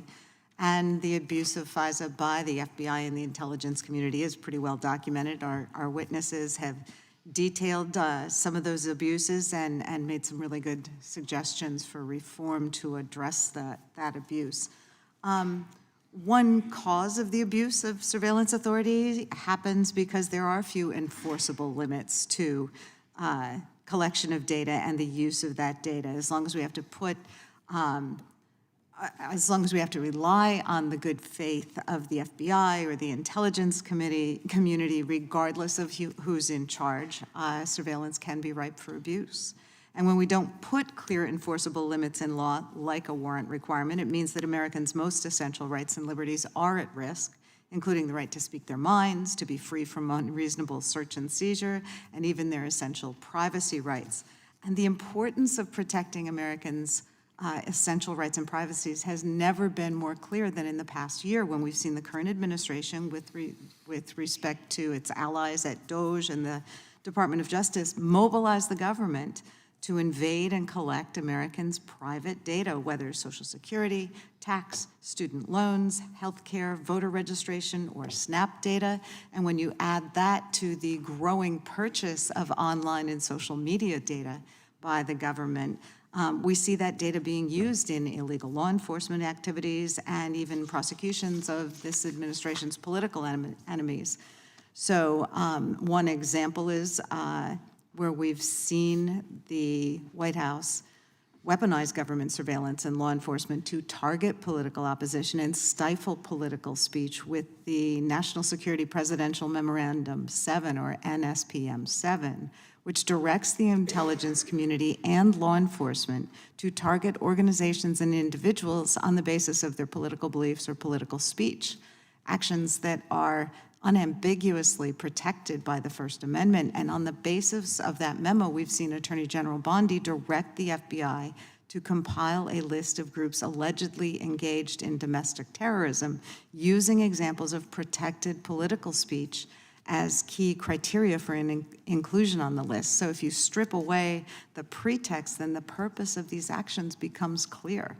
This administration is already using the federal government to target political opponents. So given the known abuses of FISA by governments past and present, and the willingness of this administration to run roughshod over existing guardrails, it seems pretty clear that we've got to act to limit those abuses, or else we're going to see FISA being used illegally to spy on Americans who don't align with this administration's agenda.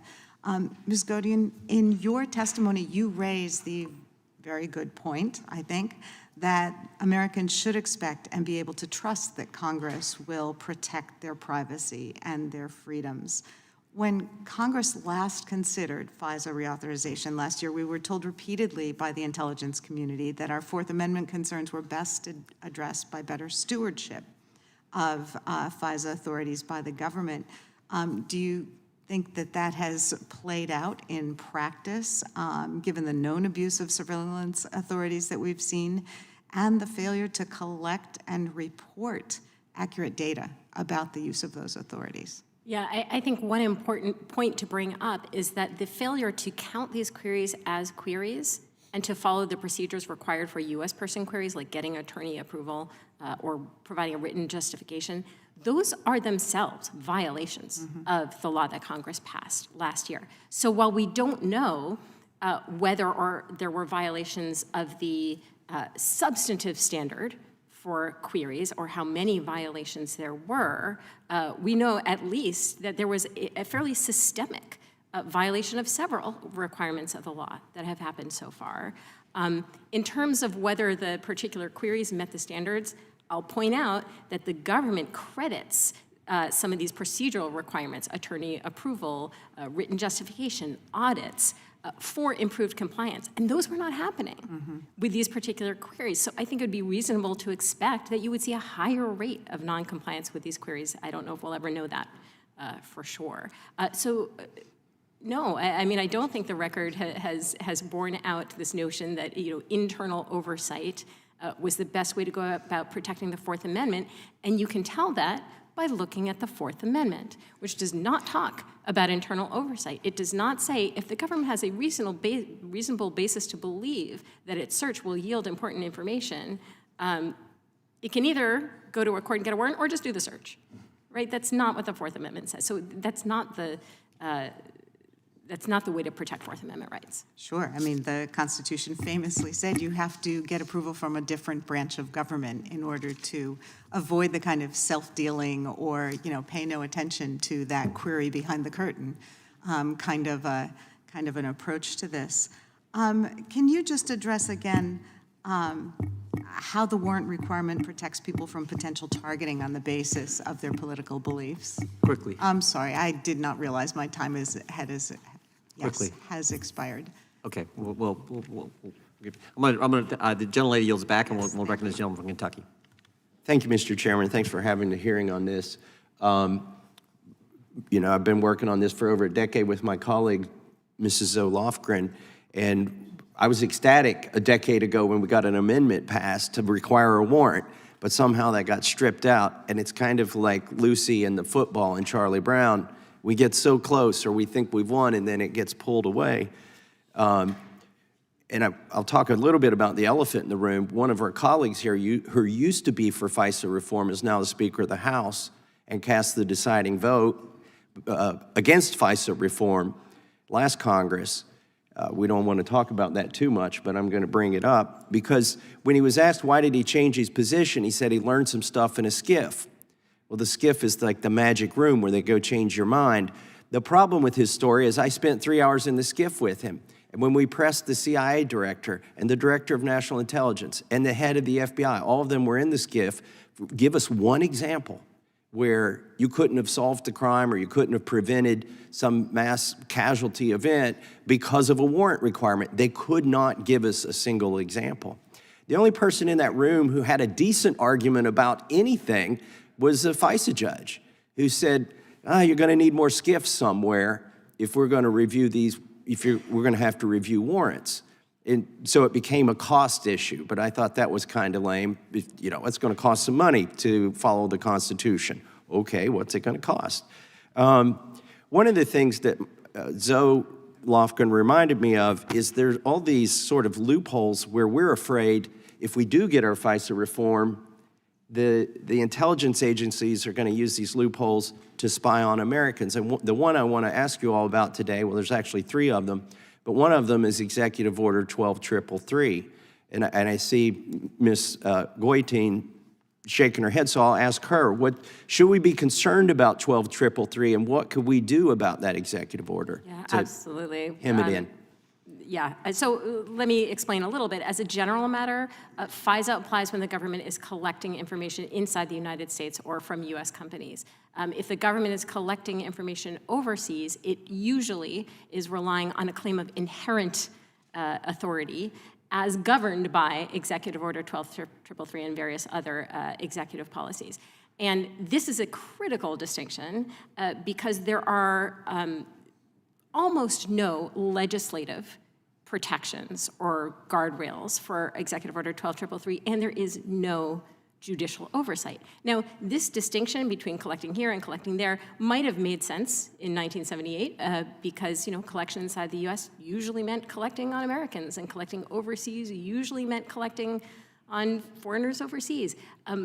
As we all know, with the changes in technology, that has completely changed. Communications, other sensitive information is routed and stored all over the world.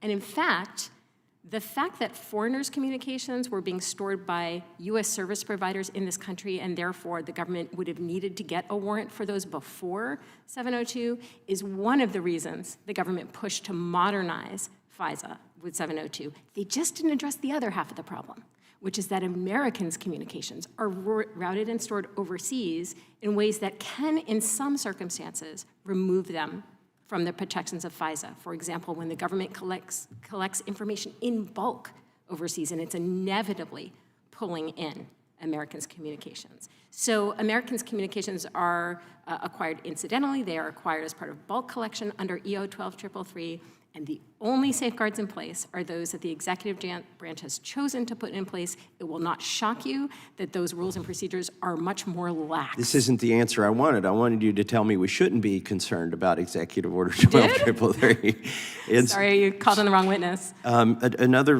loophole that we've identified in the Weaponization Committee was the Financial Privacy Act of 1978, which is one of those bills that did the opposite of what it was the name of it was. It created a loophole that allows the government to get bank records without any warrants or anything. Is anybody familiar with this?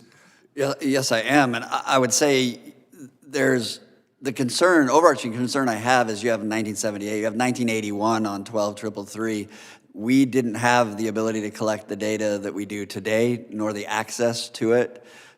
It was a very different government that we were talking about back then when those executive orders came out. So that may need updated as well, you think? Absolutely it does. Because we identified where they've been using it recently, and a lot of this stuff actually comes through whistleblowers. This, just in closing, I'm disappointed that our committee didn't find the Arctic frost, the spying on the senators, and it wasn't we're responsible for oversight. We couldn't even find them spying on us. It was a whistleblower.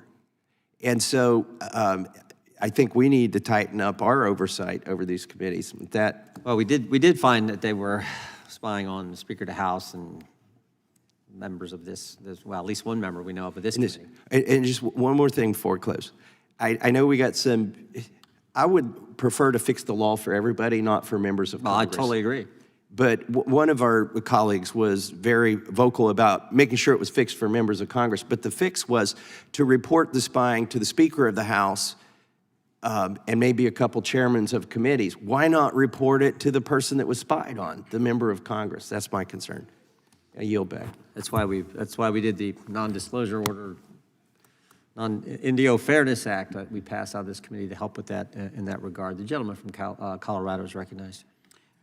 Thank you, Mr. Chairman. I see my colleague, Mr. Massie. I don't know if you wanted to finish that thought. Mr. Massie, I'm happy to yield a moment. He gave me an extra minute. Okay, so all right. Yeah. Well, thank you, Chairman, for holding this hearing, and certainly thank you to all the witnesses. I share the concerns of my colleagues on both sides of the aisle with respect to FISA abuses in the past and the necessity for reforms. Mr. Sher, I want to ask you a couple of questions. So you've testified today about your representation of Mr. Carter Page, former Trump campaign advisor, in his ongoing lawsuit against the United States based on the 2019 finding by the Department of Justice that the FBI had used invalid warrants to monitor Dr. Page under Section 702. So in 2020, 5 years ago, the special counsel, the Department of Justice, John Durham, secured a guilty plea from an FBI attorney who doctored an email that was used in that warrant application. Is that a fair characterization of the events so far? I think he actually went to trial. You're talking about Kevin Kleinsmith? Correct. Yeah. Went to trial. Got it. So, and ultimately was convicted. He was convicted, but didn't get any jail time. Correct. So my understanding is that to address, at least in part, some of these 702 abuses, Attorney General Bill Barr in 2020 directed the creation of an Office of Internal Auditing. You're familiar with that? Yes. All right. And that Office of Internal Auditing, this was created by President Trump's former Attorney General in the first term, was designed to scrutinize the 702 process to prevent these kinds of abuses from happening in the future. I think it was designed to scrutinize Title I processes. The other provision of FISA, right? Correct. Yeah. I assume that you agree that that's a worthy goal.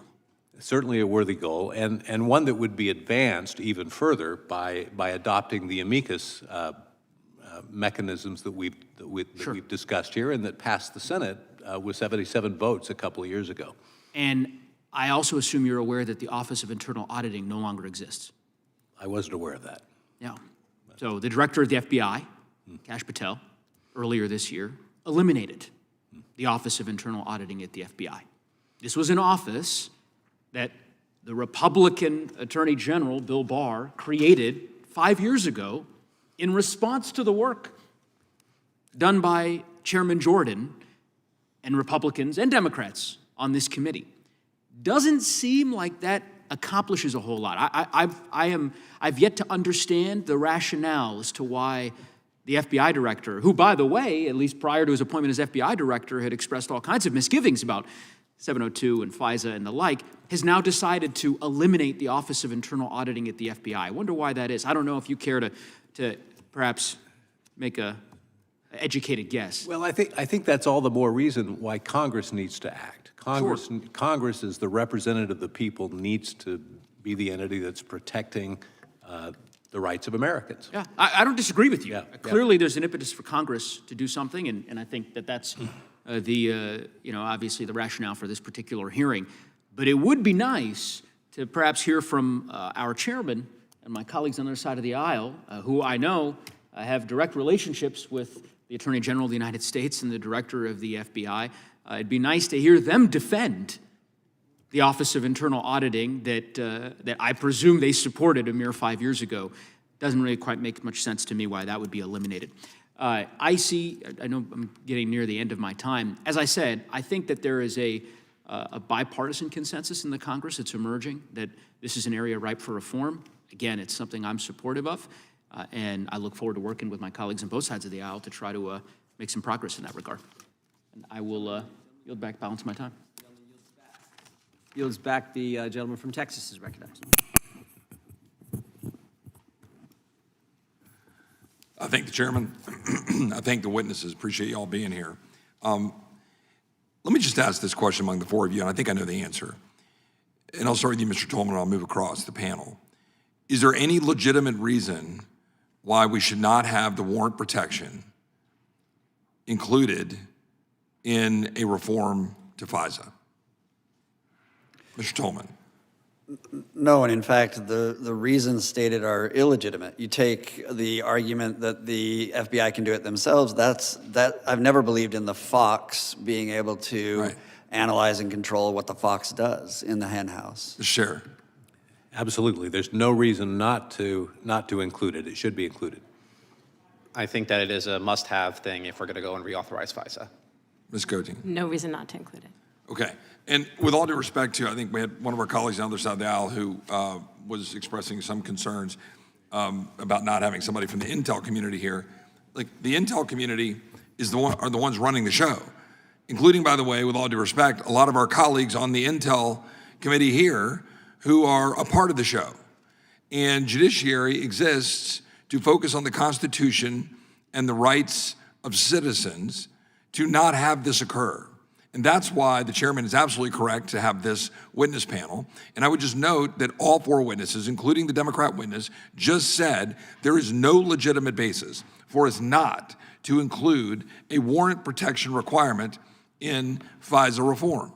And I want that to ring through the halls of Congress between now and April, so that when we are forced with the vote that is inevitably going to occur on this issue, that we not have what happened almost 2 years ago, where we left the American people without the protection the Constitution affords them from a tool that is being used on a bipartisan basis to target the American people and collect their data, which is offensive and it is wrong, and there cannot be this cloak of secrecy surrounding intel. And to that point, I wonder if Ms. Guitein, you might be able to help me out here a little bit. I offered a couple of amendments to FISA last time, and one of which was to demand that we get all of the reports of the queries.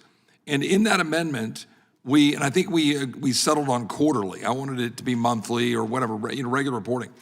And we gave them a year at their, wailing and gnashing of teeth that they wouldn't be able to get this done and figured out within a year. Okay, so that year expired last, I'll call it, spring. Well, do you know and are you aware, have we gotten any kind of data and reporting information out of the System 1 efforts so that we can look at the data specifically with respect to these queries? Can you illuminate us?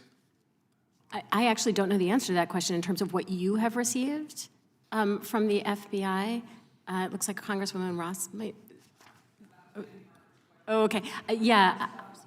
I'm not sure if you're not getting the data that you're supposed to be getting under the law. Needless to say, that's a very serious problem. Well, what we're advised of is that the System 1 is not even really recording these queries and set up in a way. Yeah, I didn't. Sorry, the System 1. Exactly. I mean that data. So what happened was that in, I think it was March of 2025, the National Security Division told the FISA court that it was currently coordinating with the FBI to determine whether any records of this functionality had been generated. So I think absolutely this committee should be following up on that to determine whether any such records were located. If not, whether they can be forensically reconstructed.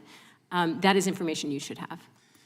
And then I have a limited amount of time. I just want to stipulate for this committee that we need to see that data. We need to see the results of the queries. We need to be able to identify that information. And I want to see more changes in FISA to force more information and compel our ability to see it. And I would note also that we included provisions in there for the chair and ranking member of Judiciary as well as leadership to be able to go into FISC proceedings. And that has been allowed pursuant to the law, however, the FBI has then stipulated at times that individuals would have to be removed and that they would need to leave for certain sensitive conversations, which, by the way, the statute never contemplated. And what we passed did not contemplate, that members of Congress who have full clearance, that in the statute, they are supposed to be able to go in there in these FISC proceedings and monitor them. The FBI has no basis, whether that was the FBI under the Biden administration or the FBI under the Trump administration, to then say it's too sensitive, members of Congress need to leave these proceedings. So whatever we do in both carrying out our oversight function of the executive branch, or whatever we do in FISA reauthorization, unless we let it expire, per Mr. Tolman's, I think, wise advice, that we need to make sure that if we're putting members of Congress in there to oversee this stuff, the FBI doesn't walk in and say, sorry, you've seen enough, you can't see the rest of this. That is just facially absurd. I yield back to the chairman. Gentleman yields back. The gentlelady from North Carolina is recognized. Thank you, Mr. Chairman, and the ranking member for holding this really important hearing. I'm so glad that we continue to have bipartisan support, particularly for the warrant requirement, and thank you very much for the amicus requirement, which is something that I've worked on in the past. But as we're weighing this reauthorization of FISA, and until we can get some of these safeguards that we want, it's very important that we use the previously created internal safety checks and guardrails, and I am concerned that this administration has weakened them. So maybe this responds to Mr. Roy's initial point, but there was a requirement that the Office of Inspector General review the querying practices, and they did file a report this past October which found that the FBI has made progress in reducing the number of non-compliant hearings, though not enough, we agree. But the Inspector General was not able to conclude, based on their limited time, that the querying compliance the problems are entirely in the past. So this really shows that we need to continue to have this oversight with the tools that we have until we can get stronger protections for the American public. So, Ms. Guitein, the Privacy and Civil Liberties Oversight Board serves as an important oversight role, especially regarding FISA. The board has published numerous reports and recommendations about the different surveillance programs, and released a report in September of 2023 about Section 702 that contained multiple recommendations to protect the rights of Americans. But in January, almost immediately after he was sworn in as president, Trump fired the Democratic board members. And the board now has one part-time member and lacks a quorum to begin new investigations or issue reports signed by the board. Could you tell us why ensuring the independence of this board is so important and why it's important for it to have a quorum? The Privacy and Civil Liberties Oversight Board is the only independent agency within the government that is charged with ensuring the protection of Americans' civil liberties. It's a small board with a fairly small staff and a huge and absolutely vital remit.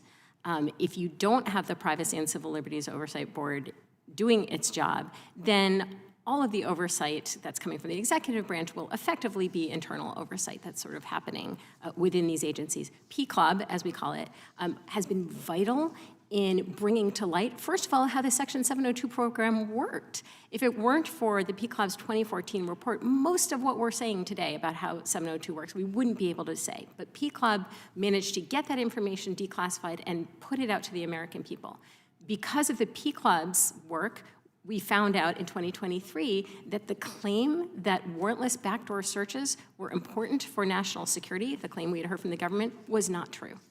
That the government had only been able to identify a handful of instances where these U.S. person queries had been useful, and in pretty much every case, they could have either gotten a warrant, consent, or invoked the exigent circumstances exception. It is because of the PCLOB that you had the tools that you needed last year to enact RISA, and that you will have the tools that you need now in reauthorizing Section 702 this year. Now, if people on the PCLOB can simply be removed at will, that will chill.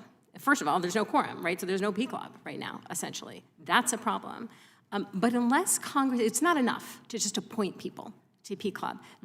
The independence of PCLOB must be protected, because if members know that they can be removed if the president doesn't like the investigation that they are conducting or the results that they came up with, then that is going to chill their oversight, and we need them to be a robust oversight body.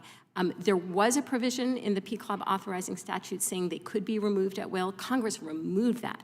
So it seems clear that they can't be removed at will, and in fact, there are lawsuits right now challenging their removal. But Congress should make that explicit. And Congress should make very clear that members of PCLOB can only be removed for cause.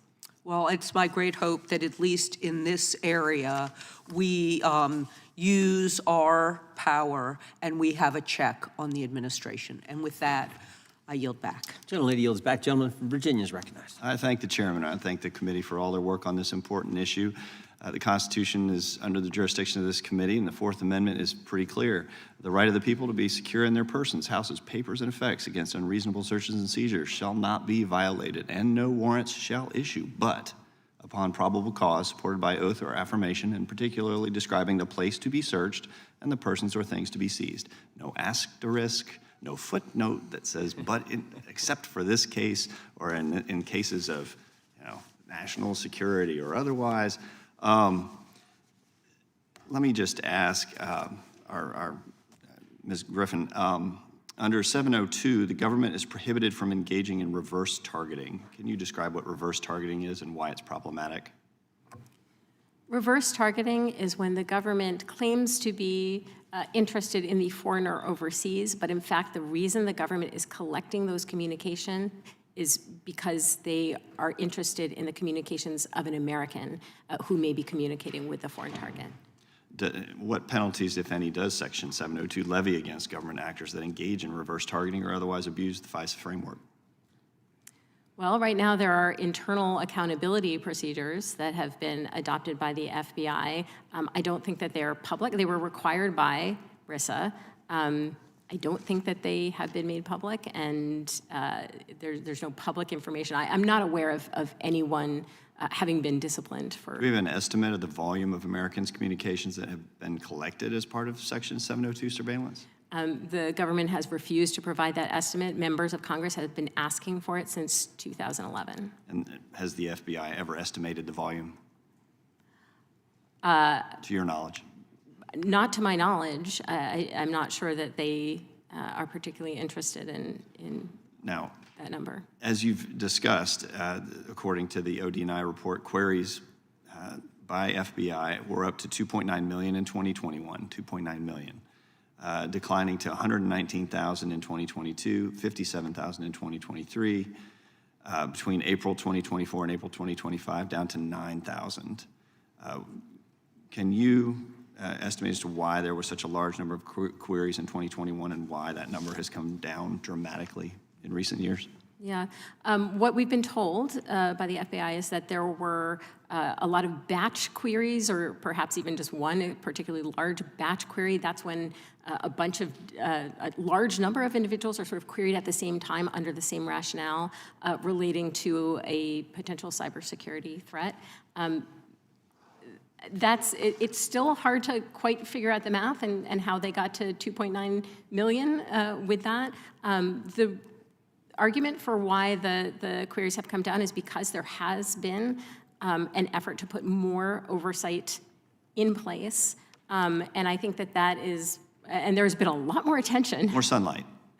Exactly. There's been a lot more eyes attention on paid, and certainly the reauthorization was coming up, and so we saw a decrease. But I would just want to remind you that that last number, 9,000, that's the number of known and counted queries. We don't know the actual total number. All right, let me go to Mr. Sher and talk about RISA. When we passed RISA, what would you say were the most important reforms that RISA implemented?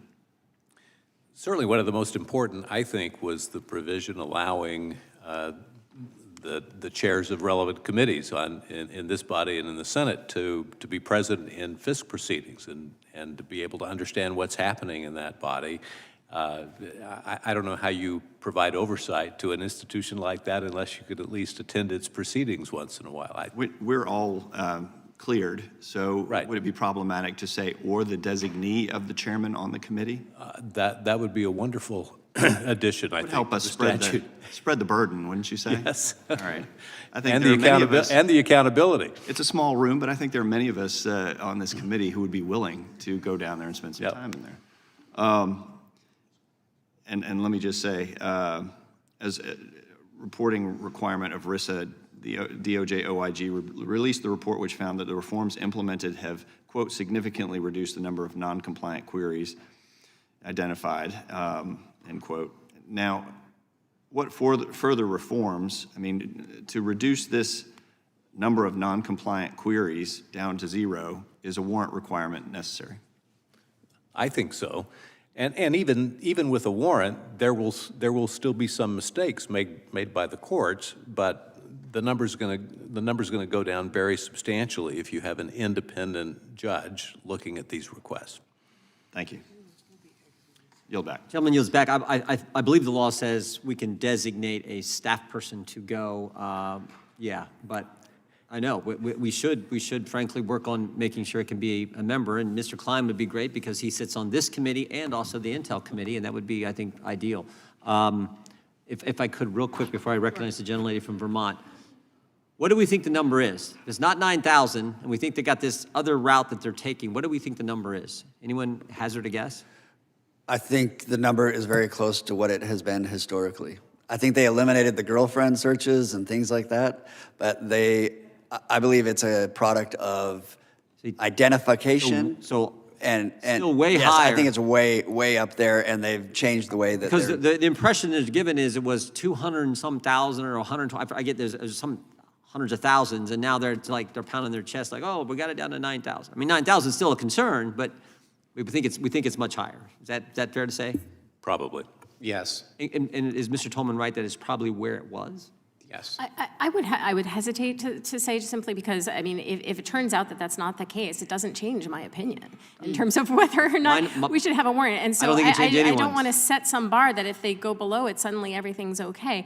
But I do want to mention that, this system one, or the advanced filter function, that is one instance we know where the FBI basically decided that something wasn't a query and that it was instead, I guess, a filter. Yeah. I think an important question for you all to ask is whether there are other such ways of that they're obtaining U.S. personal information that they consider to be a filter or a sorting rather than a query, because if that were true, the number could be even higher. Yeah, I apologize. Mr. Chairman, when the FBI was being criticized that violent crime was on the rise, they changed the way they collected violent crime data.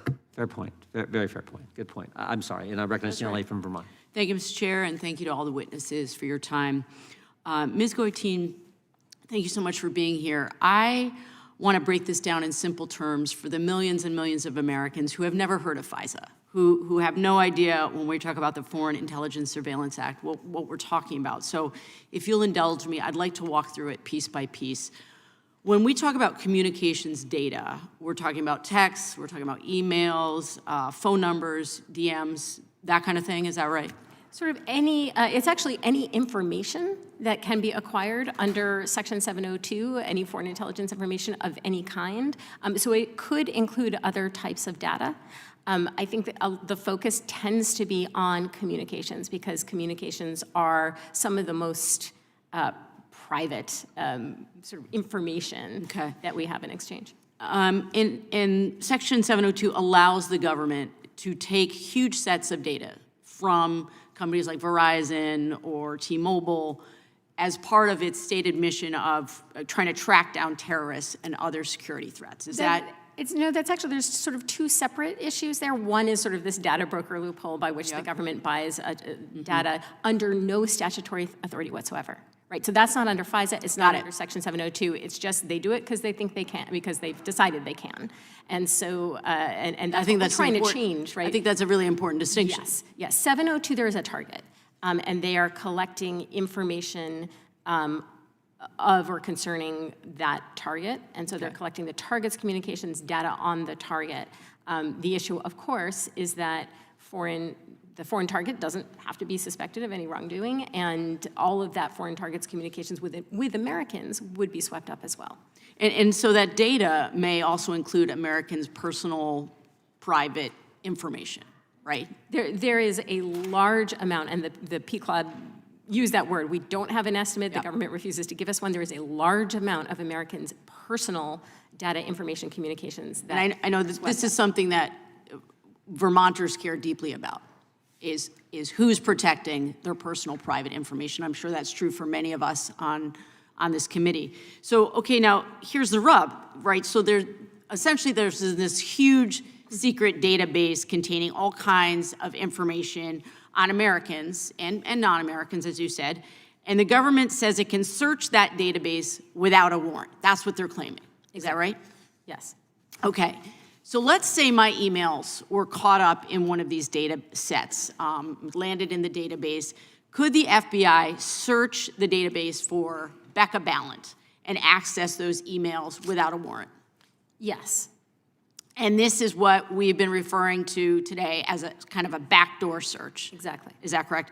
So has Section 702 ever been used to spy on a member of Congress? In other words, has the government used a backdoor search to find data on elected officials? The government has run backdoor searches on members of Congress. We don't know whether any data was returned, whether they used that data, but they have attempted to find and use data of members of Congress. So obviously, deeply concerning, these backdoor searches, deeply concerning. Who is vulnerable? You know, are regular people vulnerable? This is the thing that I want Americans outside of this committee, outside of Congress, to understand. Is anyone vulnerable to this? If you communicate with foreigners overseas, you are vulnerable. If you communicate with foreigners overseas, you are vulnerable to this backdoor search. Yes, I mean, the government has to have a foreign intelligence purpose for the Section 702 program, but foreign intelligence is defined so broadly that it can include information that simply relates to the U.S. conduct of foreign affairs.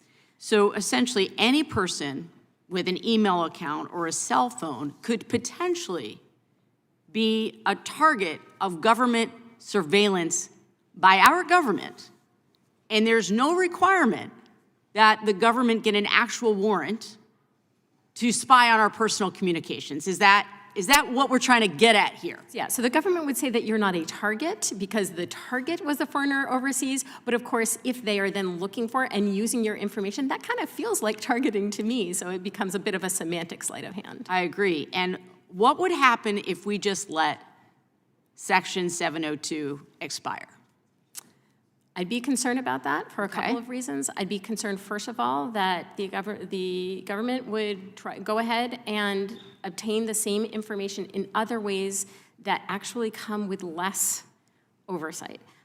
Whether it's, buying up data from data brokers, whether it's other forms of surveillance under Executive Order 12333, and there are even fewer protections for Americans' privacy and civil liberties in those contexts than under Section 702. Also, I would point out that the government actually has made a case that Section 702 is valuable for national security insofar as it permits the collection of foreigners' communications. And so the foreigners' communications that have been obtained have been shown to have national security value. What the government hasn't shown is evidence that warrantless searches for Americans' communications has had any significant national security value. I appreciate it. I see that my time has expired. I just want to say, one of the things that I try to do in this committee is really try to break it down for people outside of these halls, these powerful halls of Congress, to explain why it is that we do the work that we do. Again, I appreciate all of your time, and I yield back. Generally yields back, and you did break it down. Everyone is in there. They can't police themselves, so much so that they actually searched members of Congress, individuals in the body responsible for setting their budget. If that's not a problem, I don't know what is. The gentleman from Alabama is recognized. Thank you, Mr. Chairman. Mr. Chair, what is the purpose of Woods procedures?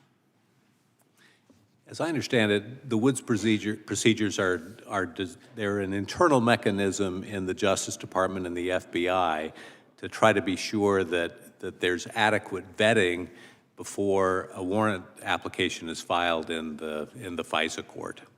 You think the Woods procedures should be codified, given that the FBI is failing to follow their own procedures? I'm not sure codifying them would be that useful. I think much more useful would be to adopt the kind of amicus participation position mechanism that we've discussed earlier. So what other kind of procedures are in place to protect against malign use of the FISA? What would you recommend? You mentioned the amica, but are there other procedures in place that should be protecting the American citizens? With respect to the Title I process, I think the amicus provision that we've discussed is the most useful. If we look at FISA more broadly and include Section 702, then I think the other three reforms that we've discussed here today would be extremely important. A general warrant requirement before the FBI can search the communications of Americans, for one thing. Tightening up the electronic communication service provider definition that was unfortunately broadened in the last version of the reauthorization, tightening that up so that it excludes any entities other than data centers, which apparently is what the FBI was trying to ensure that they could get at there. There's just no reason to basically dragoon churches and small businesses into conducting surveillance on behalf of the NSA and the FBI. And then closing the data broker loophole so that if the government wants to buy data from data brokers that contains lots of personal data about individuals, before they can search that data, they have to get a warrant to do that, just like we're proposing that they have to get a warrant in order to search the 702 database. I'm going to change gears on you a minute, Mr. Sher. You represented Carter Page in his lawsuits against the FBI, correct? Correct.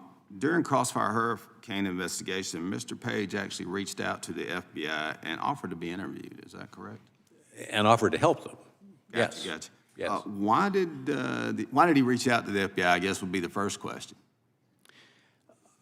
Well, he was already helping the CIA with concerns that they had about things going on in Russia, and when he learned that there was some FBI interest, I think he felt like, maybe I can be helpful to the FBI as well.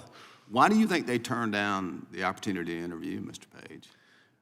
Well, I think the independent investigation of that investigation showed that the FBI was, or elements in the Justice Department were trying to investigate the incoming administration, and they were trying to create the appearance of a tie between the incoming administration and Russia. And Carter Page was the one staffer who had some well-established contacts in Russia, and so they chose to focus on him. Was that part of the reason they went after General Flynn, too? You think the whole Russian collusion narrative was a part of that, or was that a separate investigation? I think it was closely related. Good. Thank you. Mr. Mr. Tolman, I'm going to hit real quick with you. What type of information do law enforcement agencies, what are they purchasing from data brokers, and what are they using it for? Well, as you know, there's so much data that is collected that from outside the government that there's really no limit to what they can purchase that can be obtained through online use, through emails, through other data points, financial institutions. They're really, if you think about it, it could be in its worst form the ability to collect everything that they can't collect under a warrant, without a warrant. Very dangerous, I would assume. Correct. For personal privacy and certainly for our amendments to protect those privacies. In 2023, the FBI admitted to buying precise geolocation data derived from mobile phone advertising. What should Congress do about this? I became aware of individuals, for example, that traveled to Washington, D.C., were not traveling on January 6th to their rally, were not entering the Capitol. They simply were traveling. All of their location was obtained. No warrant. So Congress has to recognize that any thought that internal regulation is going to control the use of power by the FBI is going to fail. Does that get back to the Fox Garden, the hen house? That's correct. Mentioned earlier? Yep. Thank you. Mr. Chairman, I'm running out of time, so I'll yield back. Thank you. Yeah, not only their location, they got their bank records, they got what they bought, they overlaid that. If they banked at the Bank of America, they overlaid that if they ever purchased a firearm. So, well said. Gentleman from Illinois is recognized. Thank you, Chairman Jordan. This hearing... oh, wait, could the gentleman hold for just 1 second? Sure. I apologize. You guys have been going 2.5 hours. If any of you need a break, make sure we'll give you a break and we'll keep rolling. But I just thought of that because I just took a break. So, but the gentleman's recognized. You get your full time. Thank you, Chairman Jordan. This hearing, of course, marks the start of negotiations over the reauthorization of FISA Section 702 at a time when our civil liberties are under assault and the public lacks trust in government. The stakes could not be higher. As my colleagues and witnesses have pointed out, Section 702 has been repeatedly abused under both Republican and Democratic administrations. It's become a tool of mass domestic surveillance and an end run around the Fourth Amendment as well. It should be clear by now that we cannot trust the executive branch to regulate itself. This is a crucial moment for Congress to assert itself and its constitutional authority to protect our constituents from warrantless spying. It is not clear to me that Section 702 can ever be reformed to the point where it doesn't threaten our constitutional rights. But if Congress is going to reauthorize it, then we must insist on major changes. That means requiring a warrant for U.S. person searches, closing the data broker loophole, reforming the FISA court, and narrowing the SP definition, and requiring more transparency and oversight. It also means getting rid of the immigrant vetting provision that was included in RISA. This broad law requires Section 702 querying procedures to, quote, enable the vetting of all non-U.S. citizen persons who are being processed for travel to the United States, end of quote. This is a major expansion of government surveillance powers. Instead of targeted surveillance aimed at specific national security risks, the intelligence agencies will now surveil over 10 million people, non-U.S. citizens entering the country each year without suspicion. This will also affect the privacy of Americans whose communications will be accessed at much higher rates and subject to further abuse by agencies that have shown complete disregard for our civil liberties. It's not just progressive Democrats who oppose this provision. Chairman Jordan opposed it and spoke against it on the House floor, highlighting that it would, quote, authorize the surveillance of a whole new category of individuals, end quote. Ultimately, 80 Republicans voted against it. Ms. Guitein, thank you for being here today. Can you speak to the potential harms of the immigrant vetting provision and the significance of the bipartisan opposition to it? Sure. So ordinarily, in order to conduct a query, the rules for the agencies require them to have to reasonably believe that the query will yield foreign intelligence. That's a very low bar, given how broad the definition of foreign intelligence is. And yet, despite how low the bar is, unfortunately, a provision that was adopted last year in RISA, and again, as you mentioned, the chairman opposed it. Most people in this room, I think, opposed it, but it was still adopted.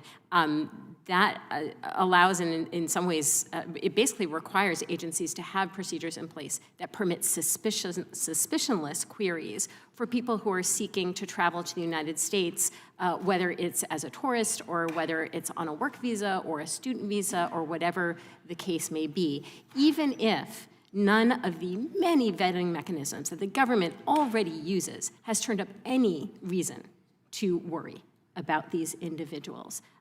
This is, completely unnecessary. People should be able to travel to this country, to study and work in this country without turning over their personal communications to be read by the government. There are plenty of vetting mechanisms in place to ensure that they don't pose a threat to national security. And there is an impact on Americans' privacy, on U.S. persons' privacy as well, partly because these are totally suspicionless searches. So to the extent that these queries return communications that include Americans as participants, these are very likely to be completely innocuous conversations with no foreign intelligence in them, and that is an intrusion on these Americans' privacy. Also, as we've already seen, there have been significant compliance problems with this travel vetting provision, and including multiple queries of U.S. persons under this authority.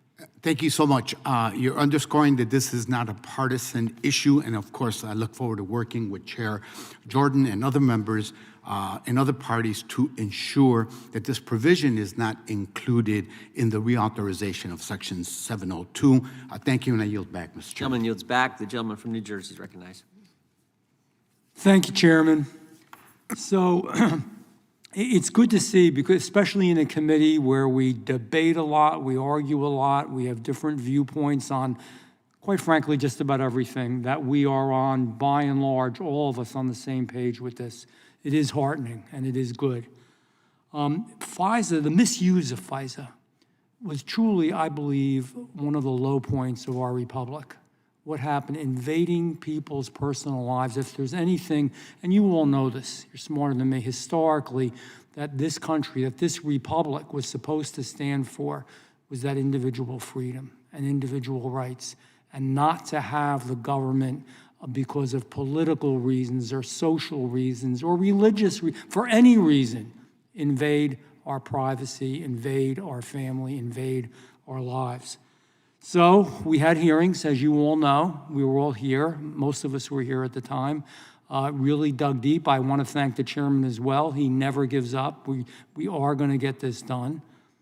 We had hearings, and there was some disagreement, not so much within this, among us, but more the disagreement was with other committees and other individuals in Congress. So here's my question. This is what I want to get down to. We did legislation. It was an improvement.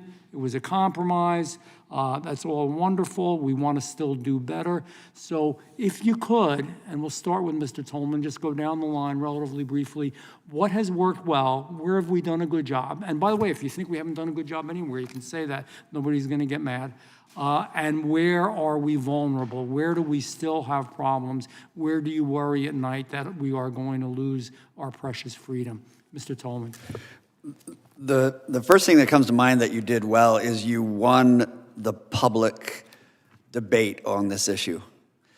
It was, it used to be very siloed, limited voices that were shouting, this is a concern, and it's going to violate citizens' rights, and they're going to abuse it. And it was not believed, and the public was not aware. This body, and I give this House the credit, not the Senate, I give this body, this chairman, and others that turned the tide in the public debate on this and the awareness, and that, to me, is the battle. I would say the thing that keeps me up at night is this.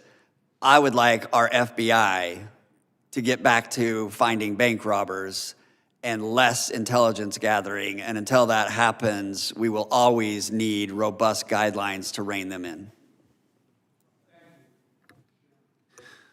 Thank you for the question.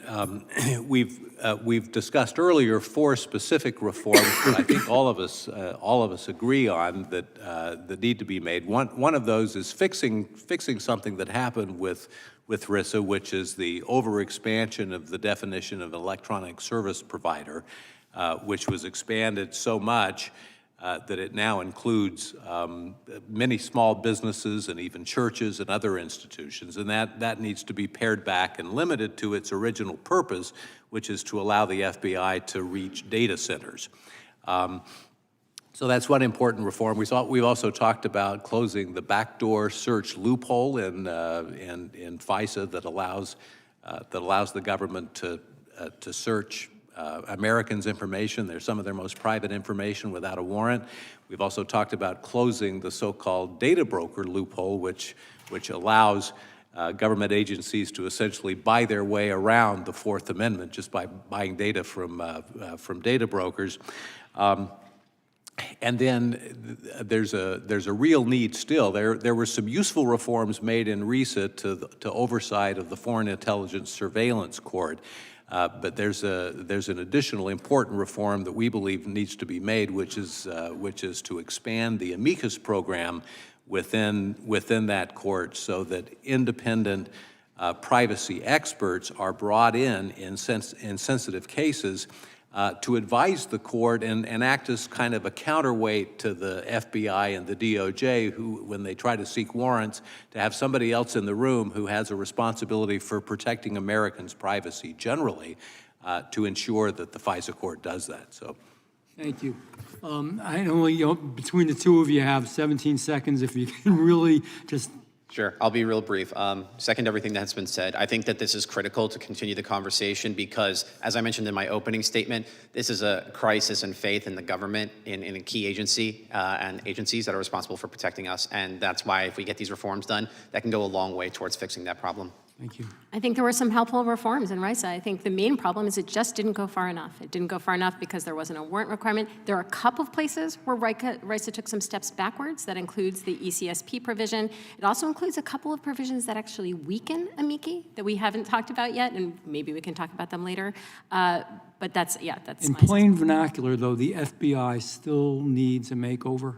We can't give up on this. Chairman, I know I'm over just for a second. I love old mystery shows, old mystery. And I was watching an old mystery, it dates back to the 1940s, and they're talking to the FBI and how they overreached and were punishing somebody because they disagreed with something they did.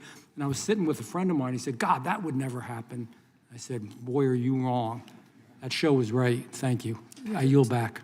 To the gentleman's point, I said this earlier, I do believe it's accurate to say of the $12 billion budget that the FBI has, over half that budget is spent on surveillance or surveillance-like activities, and I believe over half the personnel, to Mr. Tolman's point, you want them going after the bank robbers and the drug, you want them to, those kind of folks, versus what seems to be the focus the last several years.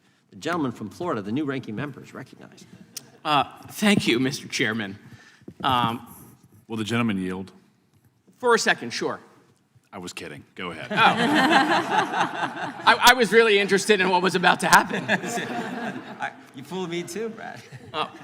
Well, I was going to say, Mr. Chairman, thank you. And, I sit at the end of the dais. I'm the last Democrat here. And so, many questions and comments have already been made on this important topic, which is FISA. And I am absolutely for FISA reform.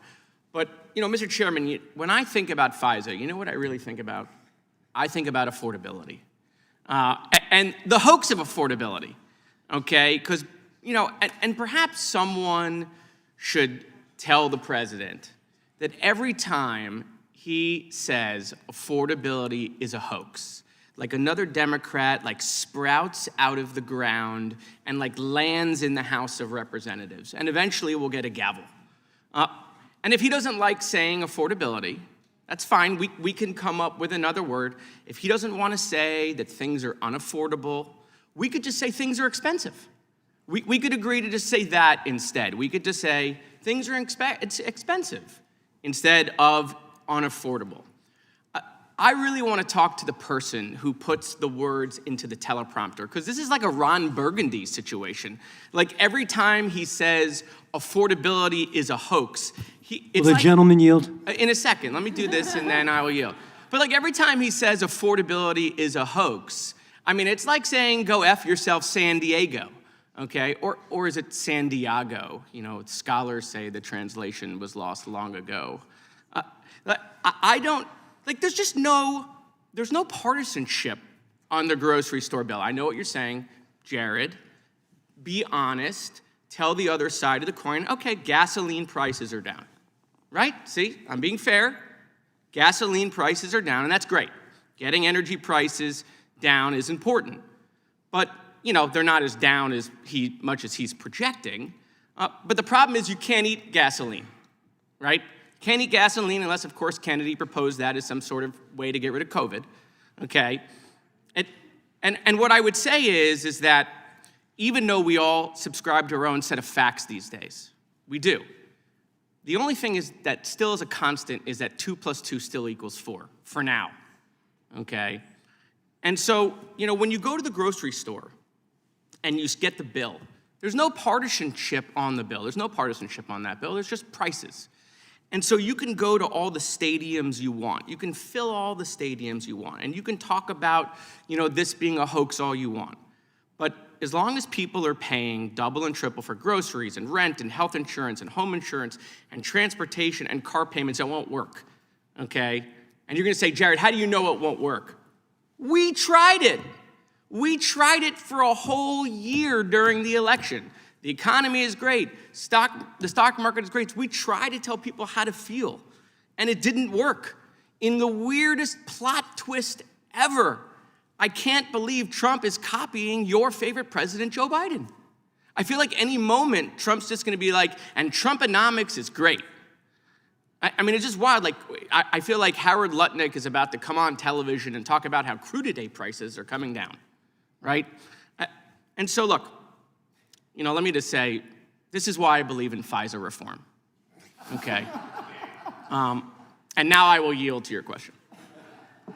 You almost started to answer for me, so I love you, man. You're a great guy, great congressman.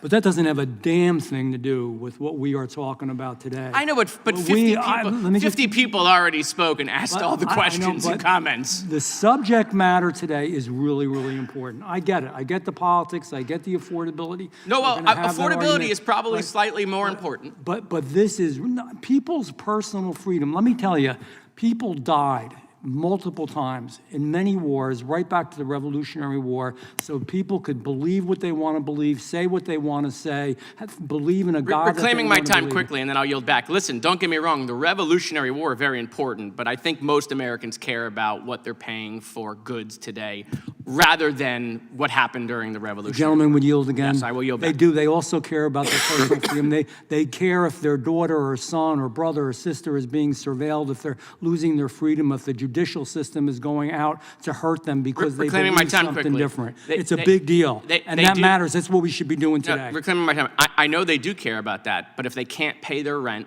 and they can't feed their family, the rest of it is less important. And so that's why I brought up affordability, because quite frankly, it's not a hoax, it's a real thing, just like FISA is. And, we're just not having hearings on that. And, and I'm still waiting for Pam Bondi to come back. So look, we got like a week left. Oh, the chairman's got something on it? No, I'm just. I didn't know if you had an announcement. I yield back, Mr. Chairman. No, I was going to cut you off, but not till you had your full 5 minutes. And I appreciate my placing on the committee for Yeah, today. and Ms. Bondi is coming. She was scheduled, and then we had this 43-day, month-and-a-half shutdown by the Democrats, so she wasn't able to be here. So we'll. And then the speaker furloughed us for 45 days. I had never been furloughed before, by the way. We will. Okay.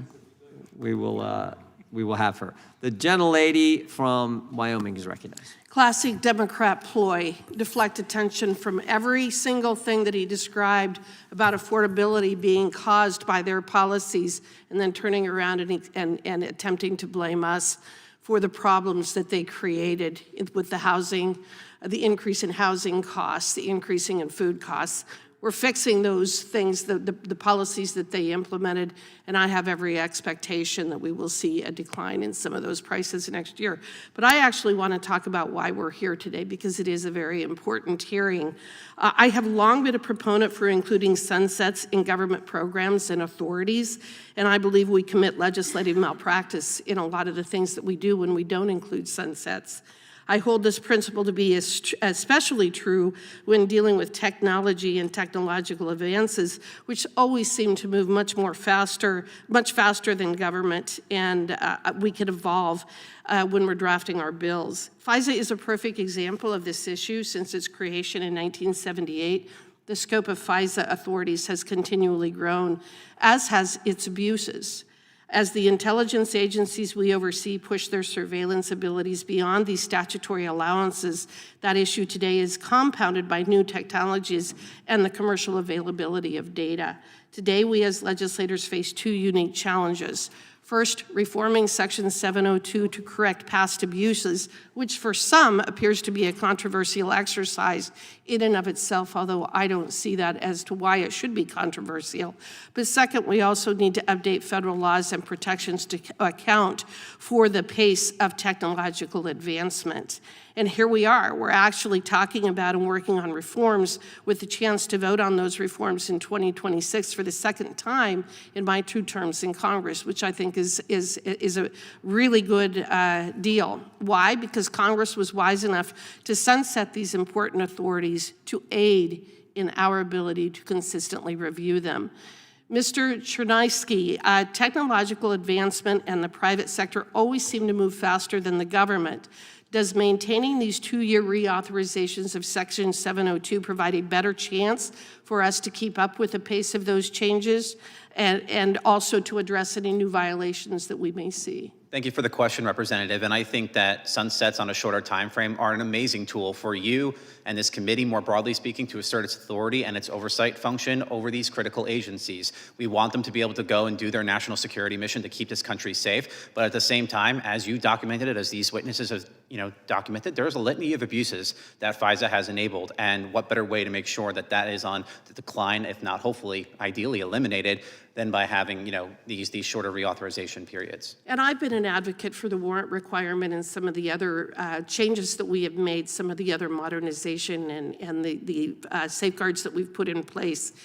You've been asked an awful lot of questions today. What I'd like each of you briefly to do is to describe for us, if you see any other reforms that we should be making when we revisit this in April of next year. Mr. Tolman, starting with you, have we touched on all of your proposed changes, or do you have additional ideas that you would like us to consider? With respect to 702, we have addressed them, but with the FBI, I think we have work to do. I think shifting their mission back to interdiction of drug and violent crime should be their central focus and not the gathering of intelligence. And until then, we will see abuses that we have to rein in. Just very quickly, I don't know if you were aware, but at the beginning of the 118th Congress, when we were doing the Select Committee on Weaponization of the Federal Government, we had a former FBI agent who came and testified, and he talked about how the mission had been shifted after 9/11, and I think you touched on that briefly today as well, and I agree with you. We need to get back to a pre-9/11 mentality with regard to the FBI. I think it's important, and I appreciate your advice in that regard. Mr. Sher. Thank you for the question. If I could add one thing to the 4 specific reforms that I mentioned earlier, I would add the NGO Fairness Act, which I know that this committee has already passed and reported out, but perhaps that could be attached as part of the 702 reauthorization bill, because it's certainly closely related to the items in that bill. So I would suggest adding that. Thank you. Mr. Chernowski? Yes, I would second Mr. Sher's point of adding the NGO Fairness Act into that and everything else, the 4 core ones that we mentioned too. Thank you. And Ms. Guitein? If there was one thing I would add to those 4 things, which I agree with, it would be closing the backdoor search loophole for Executive Order 12333 collection. Okay, thank you. I appreciate it. And with that, I yield back. Gentleman yields back. If the gentleman from South Carolina, we're going to just flip. If we could, Mr. Grothman has to go. We'll go Mr. Grothman, then we'll come right to you, Mr. Fry. So Mr. Grothman is recognized. Thank you. Mr. Sher, when the FBI asked the FISA court for a Title I warrant to surveil someone in a politically sensitive case, let's say a member of Congress, an employee of a presidential campaign, as actually happened to President Trump, this all takes place in a secret proceeding, right? Generally speaking, is there anyone in the proceeding advocating for privacy rights in the Constitution? No, currently there is not, and that's a big problem. And I think that was a process which, if it had been in place during the Carter Page investigation, likely would have prevented the shenanigans that happened there. In fact, it could well have deterred the FBI and the Justice Department from even seeking that warrant at all. Can you give us a suggestion what to do about it? Yes, I think the best solution is to adopt something along the lines of the Lee-Leahy reform that was adopted by the Senate about 4 years ago by a vote of 77-20 or something like that. And what that reform would do is ensure that there is, in particularly sensitive investigations, that there is an amicus in the room. And as part of the process, when the FISC considers granting a warrant in those kinds of cases. And so it would be somebody who's trained in privacy, somebody who has a full security clearance and can serve as a check, a counterweight, if you will, to the Justice Department lawyers who, of course, will be seeking the warrant, but somebody who can be there and knows enough about the process to be able to help the FISC judges ask the right kinds of questions to be sure that there aren't any shenanigans going on. Okay, you've spoken about the data broker loophole, where federal agencies ranging from FBI, the IRS, buy geolocation, internet search, and purchase history, and other sensitive information about Americans, all without a warrant or any reason to believe most of these people have done anything wrong. As we consider Section 702, a surveillance authority that has been repeatedly abused by the FBI, why is it important to also look at other government practices like data purchases that violate Americans' constitutional privacy rights? Well, thank you for that question, and I think you're absolutely right that that purchasing data can be an effective way currently for agencies to do an end run about around the Fourth Amendment, and they shouldn't be allowed to do that. Whether or not they're allowed to purchase the data, they shouldn't be allowed to use it to surveil Americans without going through the same warrant process that we've been talking about with respect to the Section 702 database. Are there any procedures in place now to protect against the malignant use of FISA? From the malignant use of FISA? Malignant use of FISA, yeah. Well, there are some procedures in place, and some that were enacted by this body a couple of years ago that are useful and important. But there are a number of others that need to be added, like the warrant requirement for backdoor searches. Are there any consequences for FBI agents that conduct improper searches? I understand there are potentially some administrative consequences that they can lose their security clearances if they're found to have violated the department's own rules. Have they ever been used? Not that I know of. Okay. How did the FBI allow such a profound breakdown in internal communication and verification processes that investigators failed to properly report Carter Page's status as an operational contact, information they already possessed, ultimately enabling an attorney to alter documentation and resulting in nearly a year of unlawful surveillance? Well, the independent counsels who investigated that whole sordid history concluded that it was not just an innocent mistake. Okay.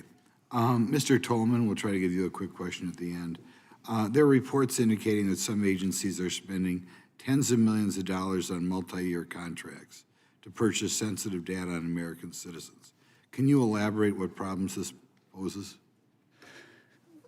Well, first and foremost, if the internal guidelines to help prevent abuse become effective, the FBI's response is to not stop wanting to get that information. Instead, they've pushed it out to purchasing that information, and it's the tip of the iceberg. If they expand that program, there's no end to what they can get without a warrant. Okay, thank you very much. Gentleman yields back. We have about 20 more minutes. If that's good, we'll just keep on moving. Oh, does someone need a break? Ideally. 2 minutes. I understand. We will take you can take a break. Okay. And if your questions are going to the gentlelady, we'll hold. If not, we'll let you, Mr. Fry, continue with the three remaining witnesses. We'll move around. We got a lot of questions. So all right. Thank you, Mr. Chairman. Mr. Sher, would you agree that the Woods procedures serve as a good faith oversight safeguard and that obstructing them in any way removes and undermines public trust in the FISA process? I'm not proposing that they be removed or obstructed. If they work properly, then they serve a useful function, but they're no substitute for Congress's playing its role in ensuring accountability. But do you agree that they serve as a oversight safeguard? Yes. And so violating them by some government official would undermine public trust in what the government is. I'm sorry, I misunderstood your question. You're right. Violating them would undermine public trust. I agree. Thank you for that. Mr. Tolman, during Crossfire Hurricane, FBI attorney Kevin Kleinsmith altered an official document used in a FISA application, enabling the government to illegally surveil Carter Page for 11 months. Kleinsmith ultimately received only 12 months of probation. Do you believe that that's sufficient punishment for his violation? It serves as no deterrence. And deterrence is the predictability of being held accountable. Well, that was my next question, too, which was, to the extent that you didn't think that it was sufficient, would that be an actual deterrent for other people seeking to violate FISA? And are there additional avenues that exist to hold the FBI accountable in lieu of that? There really are no avenues. In fact, the ethics investigations that would be conducted are all handled in-house. And subsequently, in any Solicitor General or Office of Inspector General that would actually attempt to investigate it, they're limited in that they can't themselves bring any criminal action. So I would say there's no current deterrence. How would we increase that deterrence? Well, certainly not relying on the courts and a Washington, D.C. jury to actually administer, accountability. Mr. Tolman, are you saying that Washington, D.C. doesn't have all the answers for the American people? I think that's exactly right. And I think this is why Congress is so important right now. Thank you for that. I wholeheartedly agree. Mr. Sher, back to you. In 2019, the U.S. Court of Appeals for the Second Circuit raised concerns about Section 702's ability to enable broad queries of Americans' communication. The court essentially held that law enforcement cannot search people's communications without any suspicion, just to see if something incriminating turns up, which, of course, it would violate their Fourth Amendment rights. Is this an example, though, of government fishing for criminal evidence at the expense of the Constitution and people's Fourth Amendment rights? I think that's a fair characterization. How widespread do you believe this practice is?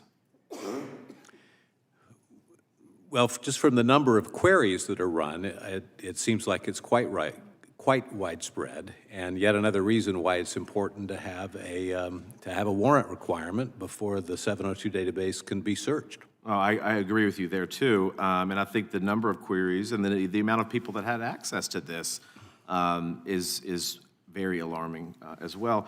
What do you think this also reveals about the culture within the FBI, that they do this with impunity, without regard to people's constitutional rights, and without any reasonable suspicion that any particular person is engaged in some criminal activity, unless they just happen to dig it up? Yeah. Well, certainly the whole Carter Page fiasco and many of the other examples that we've discussed today are examples of an investigation culture that seems to have run amok, and yet another reason why the Article III branch should be brought into the mix to exercise some oversight. Thank you for that. I'm going to switch gears just a little bit too, just about government data purchasing. Obviously, government agencies are using this. In what ways should Congress look to close these loopholes that allow them to purchase this data that evades people's Fourth Amendment liberties? Is that to me? Yes, sir. Well, whether or not Congress decides to allow the agencies to purchase the data, how they use it is the key question. And I think before the government can search any database, whether it's the 702 database or a database consisting of data that has been purchased, there should be a requirement that if they're looking at sensitive personal data, including people's communications, that they ought to have to get a warrant to search it. Thank you for that. Mr. Chairman, I see my time has expired, and I yield back. Gentleman yields back. The gentleman from North Carolina is recognized. Thank you, Mr. Chairman. Thank you for holding this hearing. To the witnesses, we certainly appreciate your duration, your endurance, and the candid answers that you've given. I've got to say that every time we bring this statement up, it stuns me. We pass a law to surveil foreign threats to the country, and we abuse it by spying on the United States citizens that we are tasked to protect. When you boil it down in that simple term, it's stunning. It is stunning. Warrantless access allowed under a trust agreement with those who are investigating.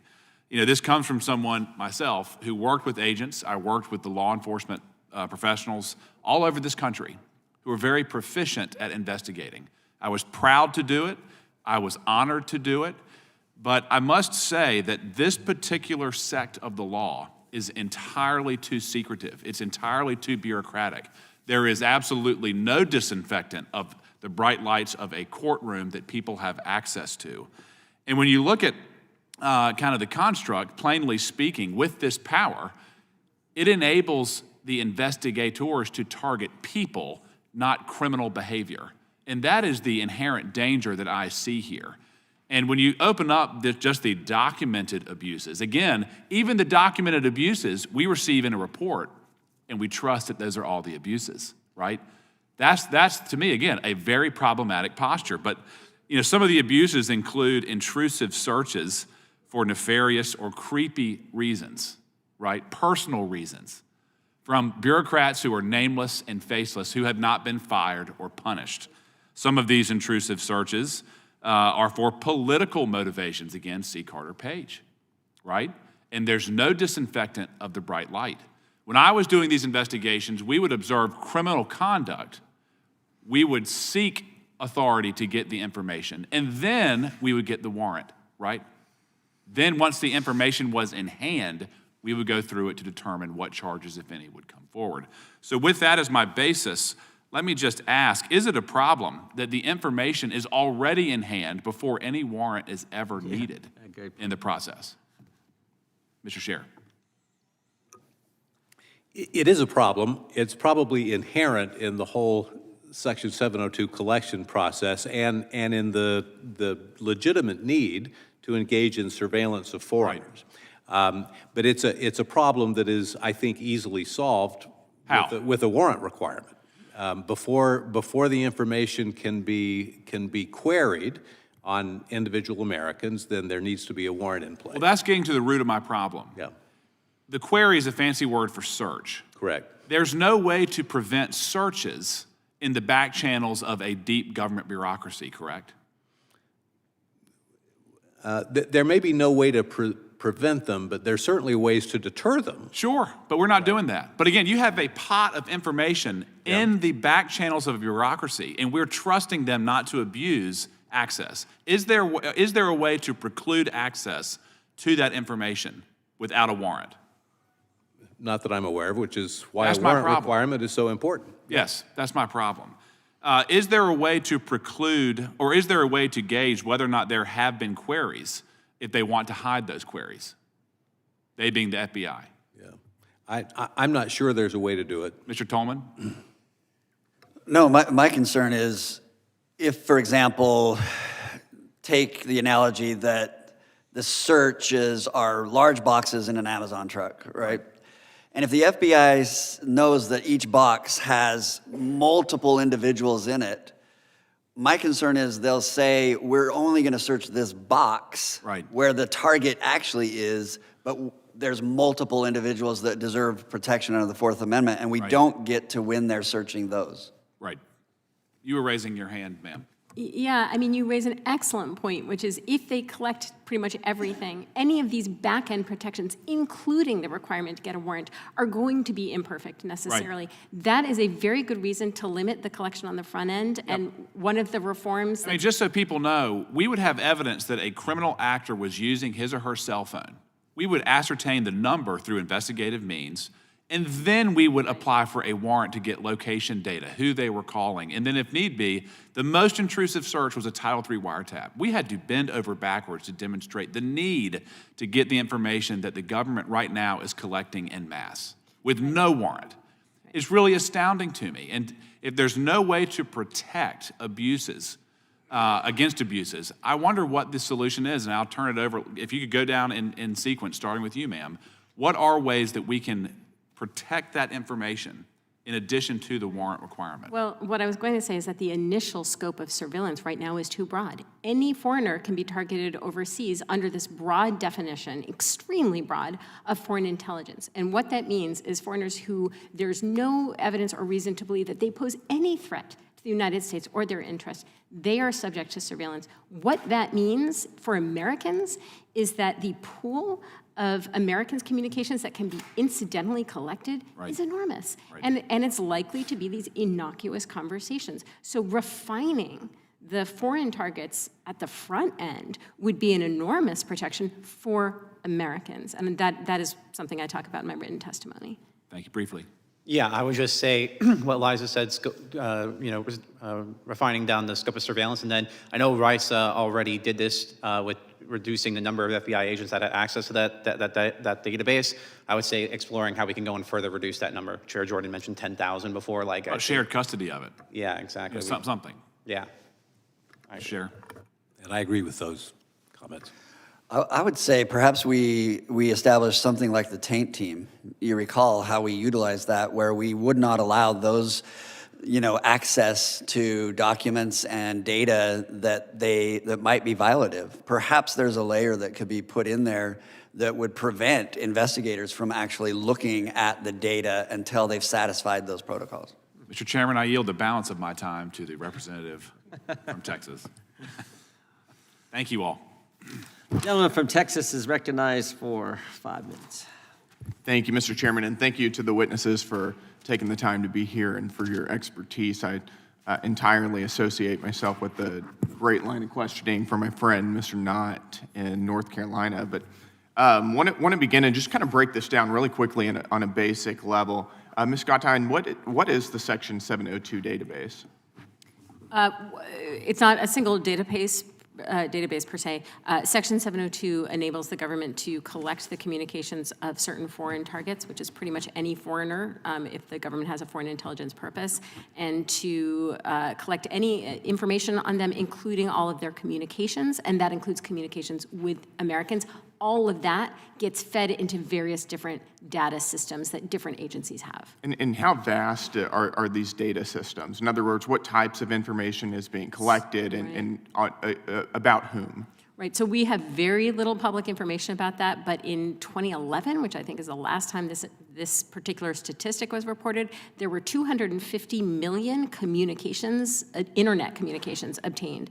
And that was when there were far fewer targets. If you extrapolate with the number of targets we have today, it's about 1 billion communications, internet communications collected every year, and because they reside in these systems for at least 5 years, several billion communications right now in storage collected under 702. And what are these communications? Are these calls, texts, emails, location data? It can be anything, and it doesn't have to be communications. It can be any kind of foreign intelligence information or information that is qualifies as foreign intelligence. Actually, it doesn't have to be foreign intelligence. The government just has to have a foreign intelligence purpose. So it can be any kind of information imaginable, but definitely it includes electronic surveillance, which is communications. Got it. And who could be tied up in this database? And in terms of American citizens, members of Congress, everyday American citizens, who all could be caught up in this? Right, so there are almost 300,000 foreign targets, and they do not, as I said before, they don't have to be suspected of any wrongdoing, and so anybody who has the misfortune of being in communication with someone who has been designated as one of these targets, their communications will be swept up. So we have billions of data points from American citizens who have never been convicted of a crime. Not all of the billions involve Americans. We don't know what proportion involves Americans because they won't give us an estimate. But a large estimate. number. Presumably, because of the prevalence of international communications. And where does all of this information sit? Different databases in different agencies. Mm-hmm. And that's all within the federal government that various actors have access to? Yes. Who has access to this information? Agents who are working on cases. I mean, I think it's a lot. I mean, we heard earlier, it's basically 10,000 FBI agents. It's in the FBI, I mean, leaving aside the NSA and the CIA, it's agents in field offices all around the country. And they don't need a warrant to access any of it? No. Okay. And what types of protocols or procedures are in place to help protect privacy of American citizens' data that's sounds like all over within multiple agencies of the federal government? Right, so there have been reforms that were put in place through last year's reauthorization of Section 702 that required things like attorney approval of U.S. person queries. It required people to keep a written justification of their queries, agents. It required an audit every 6 months by the National Security Division of Queries. It required supervisory approval for certain sensitive queries. So there are sort of layers on layers of these sort of internal review or oversight mechanisms. Many of these were in place well before RISA codified them. Mm-hmm. And even after these internal mechanisms had been adopted, we were still seeing abuses. We were seeing searches for the communications of a U.S. senator, a state court judge who had contacted the FBI to report civil rights violations by a police chief. That was after many of these reforms had been adopted. So have they helped? Probably. Again, we don't have complete data from this past year, but they're not enough. So there's millions of, potentially more, bits of communication information of American citizens sitting in various government databases that FBI agents have access to without obtaining a warrant. That seems like a pretty egregious violation of the Fourth Amendment, does it not? To me, that is a violation right there, even if every single query complies with the internal standards and procedures that have been adopted. It's not probable cause in a warrant, and therefore it's a Fourth Amendment problem. Agreed. Thank you. Gentleman yields back. The gentleman from North Carolina is recognized. Thank you, Mr. Chairman, and I thank all of you for your time and patience, and apologize for being in and out with 3 different committees, holding hearings and markups all today. But listen, as a freshman member of Congress, as I've had the opportunity to listen today, I'm delighted to see that this committee is united in defending Americans' Fourth Amendment rights. And as we approach FISA reauthorization, I do think it's important to build upon the progress made last Congress in protecting Americans from unconstitutional searches. And that starts with addressing some of the shortfalls of last year's reauthorization and reforming Intelligence and Securing America Act, also known as RISA. Obviously, my biggest concern is the failure to include a warrant requirement, which failed as an amendment on the House floor. However, I understand there were other provisions in the bill that ought to be addressed, and one concern I have is the expansion of the definition of electronic communication service providers. I've been a pastor for 36 years, and I often worry about the ways in which government can be weaponized against churches and other religious institutions.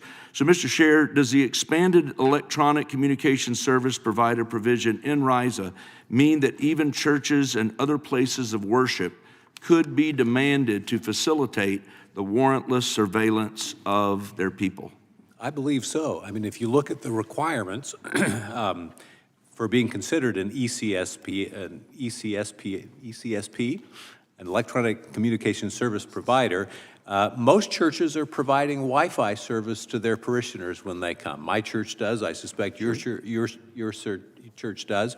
And they do that using communications equipment, right? A Wi-Fi router that may be installed in the ceiling or somewhere else. So they really fit the definition of an ECSP, and therefore, at any moment, somebody from the FBI could come along and say, you know, you have somebody in your congregation that we're suspicious of, and we want you to give us access electronically to everything that they're doing on their phone when they use your Wi-Fi service during the service. And they could force you as a pastor to do that, and they could also order you that you can't tell the person about it, right? So they're really dragooning people into secret surveillance of their parishioners or customers if they're a small business or whatever it may be. Wow, that's pretty scary. Now, we don't know that it's actually happened, right? But the way the law was drafted, that would be allowed. Exactly. Well, Mr. Sher, your group, the Project for Privacy and Surveillance Accountability, lists on its website, quote, solutions to protect privacy and restore appropriate legal protections. The first solution on this list is requiring annual audits of surveillance programs. How does oversight of the use of FISA by government agencies currently operate? Well, the most effective oversight right now is this process of having to have it reauthorized every couple of years. In the old days, when it was every 5 years, you know, the agencies would basically do what they wanted until about a year before the reauthorization, and then they would try to clean up their act, and they can't do that anymore. So just this annual process or this biannual process is useful. And are there specific additional steps that you believe Congress can take to improve the oversight of the use of FISA by our government agencies? I think demanding more information from the FBI and the Justice Department about how these programs are actually being used, and then following up when they inevitably don't respond. Oh, thank you very much for that. Mr. Chernowski, in your written testimony, you mentioned that the intelligence community has used artificial intelligence to assist in conducting surveillance. While we all want our intelligence community to be able to conduct proper surveillance of foreign actors who seek to do us harm, we've got to ensure that developing technology is not used to further violate our Fourth Amendment.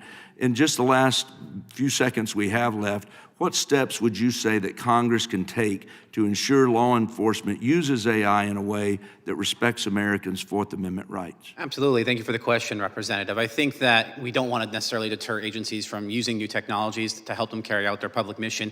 But that being said, as that technology's capacity to go and help them potentially violate people's rights gets that much greater, it makes it that much more important that we have these guardrails in place. Having that warrant requirement, as Congressman Knotts was talking about before, the procedural elements of getting that warrant are very important, I think, to carrying out the mission, but they don't even have to worry about that right now, right? So if we're going to be leveraging these powerful technologies, let's make sure that we have those processes and procedures in place to minimize and hopefully, ideally, eliminate the misuses that have been well documented for years. Well, thank you so much. Thank you all again for your time and your persistence. Thank you, Mr. Chairman. I yield back. Gentleman yields back. We're almost there. The gentlelady from Texas is recognized. Thank you so much, Mr. Chairman. I share the concerns of all of my colleagues that they've mentioned this morning as this hearing has been taking place. The most important part of making reforms to government surveillance programs is ensuring that Americans' privacy rights are not being violated. But that requires Congress to do its job and conduct oversight of these executive branch programs. We all agree that significant reforms are needed for FISA. But over the past year, Republicans in the House and Senate have allowed this president to be careless with Americans' private data. This administration can't even prevent American citizens from being arrested in their mass deportation machine. Why should we believe that they'll be able to prevent Americans' private data from being unconstitutionally collected throughout government surveillance programs? For FISA to actually work as intended, federal agencies need enough staff and resources. But most importantly, they need competent leadership. Unfortunately, this president and his cabinet have shown themselves to be incapable of understanding the seriousness of handling sensitive information or protecting Americans' private data. When you have the defense secretary sending classified information to the vice president through Signal, or when extremist billionaires are allowed to have access to Americans' private data, or when ICE signs contracts to use surveillance technologies against Americans who are critical of their violent deportation tactics, all of this shows that this administration isn't serious about following the rule of law or protecting Americans' privacy rights. So we can talk for hours about legislative reforms needed for FISA, but none of it will matter if Republicans refuse to conduct actual oversight, or if they continue to allow the administration to dismantle federal oversight offices and positions. Under this administration, numerous federal agencies have fired internal agency record officers, used auto-delete technology when communicating, and stopped requiring the preservation of federal records. Ms. Guitein. Okay. We often learn about abuses in federal surveillance programs through whistleblowers. So can you explain how the destruction of federal records can incentivize agencies to violate Americans' privacy records? I'm sorry, the destruction of federal records? Yes. Okay. So can you explain? Okay. Sorry.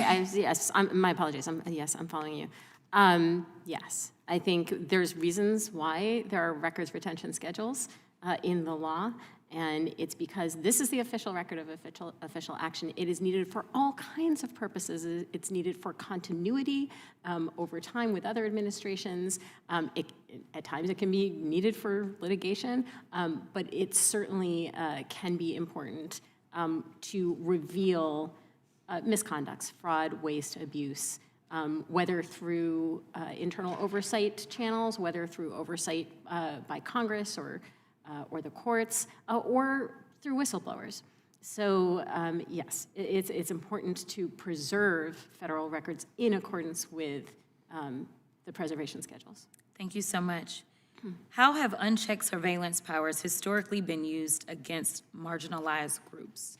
Oh, I mean, it is such a a long story, and it's not just in this country, right? It's around the world. Surveillance is a tool by which governments have oppressed marginalized communities of all kinds.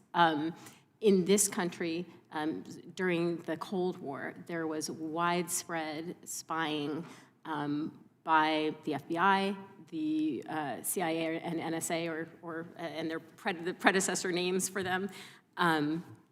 And that surveillance was targeted against anti-war protesters. It was targeted against social justice movements. It was targeted against Martin Luther King Jr., and it was targeted against political opponents of whether it was the president or people high up in the administrations. That is a feature of this country's history that actually led Congress to pass FISA, to get some kind of control over foreign intelligence surveillance. A lot of these abuses were in the name of foreign intelligence. These were purported attempts to find if there was foreign influence over certain movements. And it led to a number of other reforms by Congress.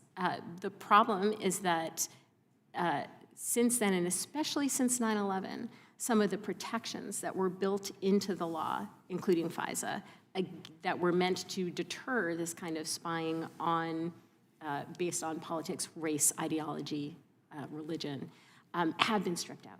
And particularly after 9/11, they were stripped out sort of very, very quickly based on a sort of misguided sense that that was the way that we were going to stop a future terrorist attack.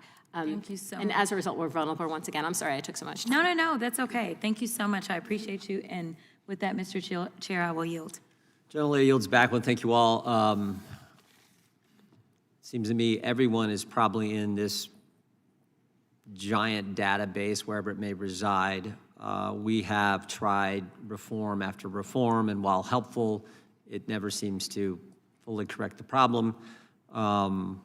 The deterrence, the penalties probably aren't there for those who continue to abuse it, as evidenced by the one guy who actually, on the Title I side of things, lied to the FISA court, changed the document, back practicing law, got his law license, and never really got any kind of real sentence. So the only answer seems to me is what we've been spending 3.5 hours talking about, is to get the warrant requirement in there. So we will continue to do that, continue to work on that, hopefully get it done. But you guys have been a tremendous panel. We appreciate you being here and the excellent testimony that you gave. And that concludes today's hearing. We want to thank all our witnesses again. Without objection, all members will have 5 legislative days to submit additional written questions for the witnesses or additional materials for the record. Without objection, the hearing is adjourned.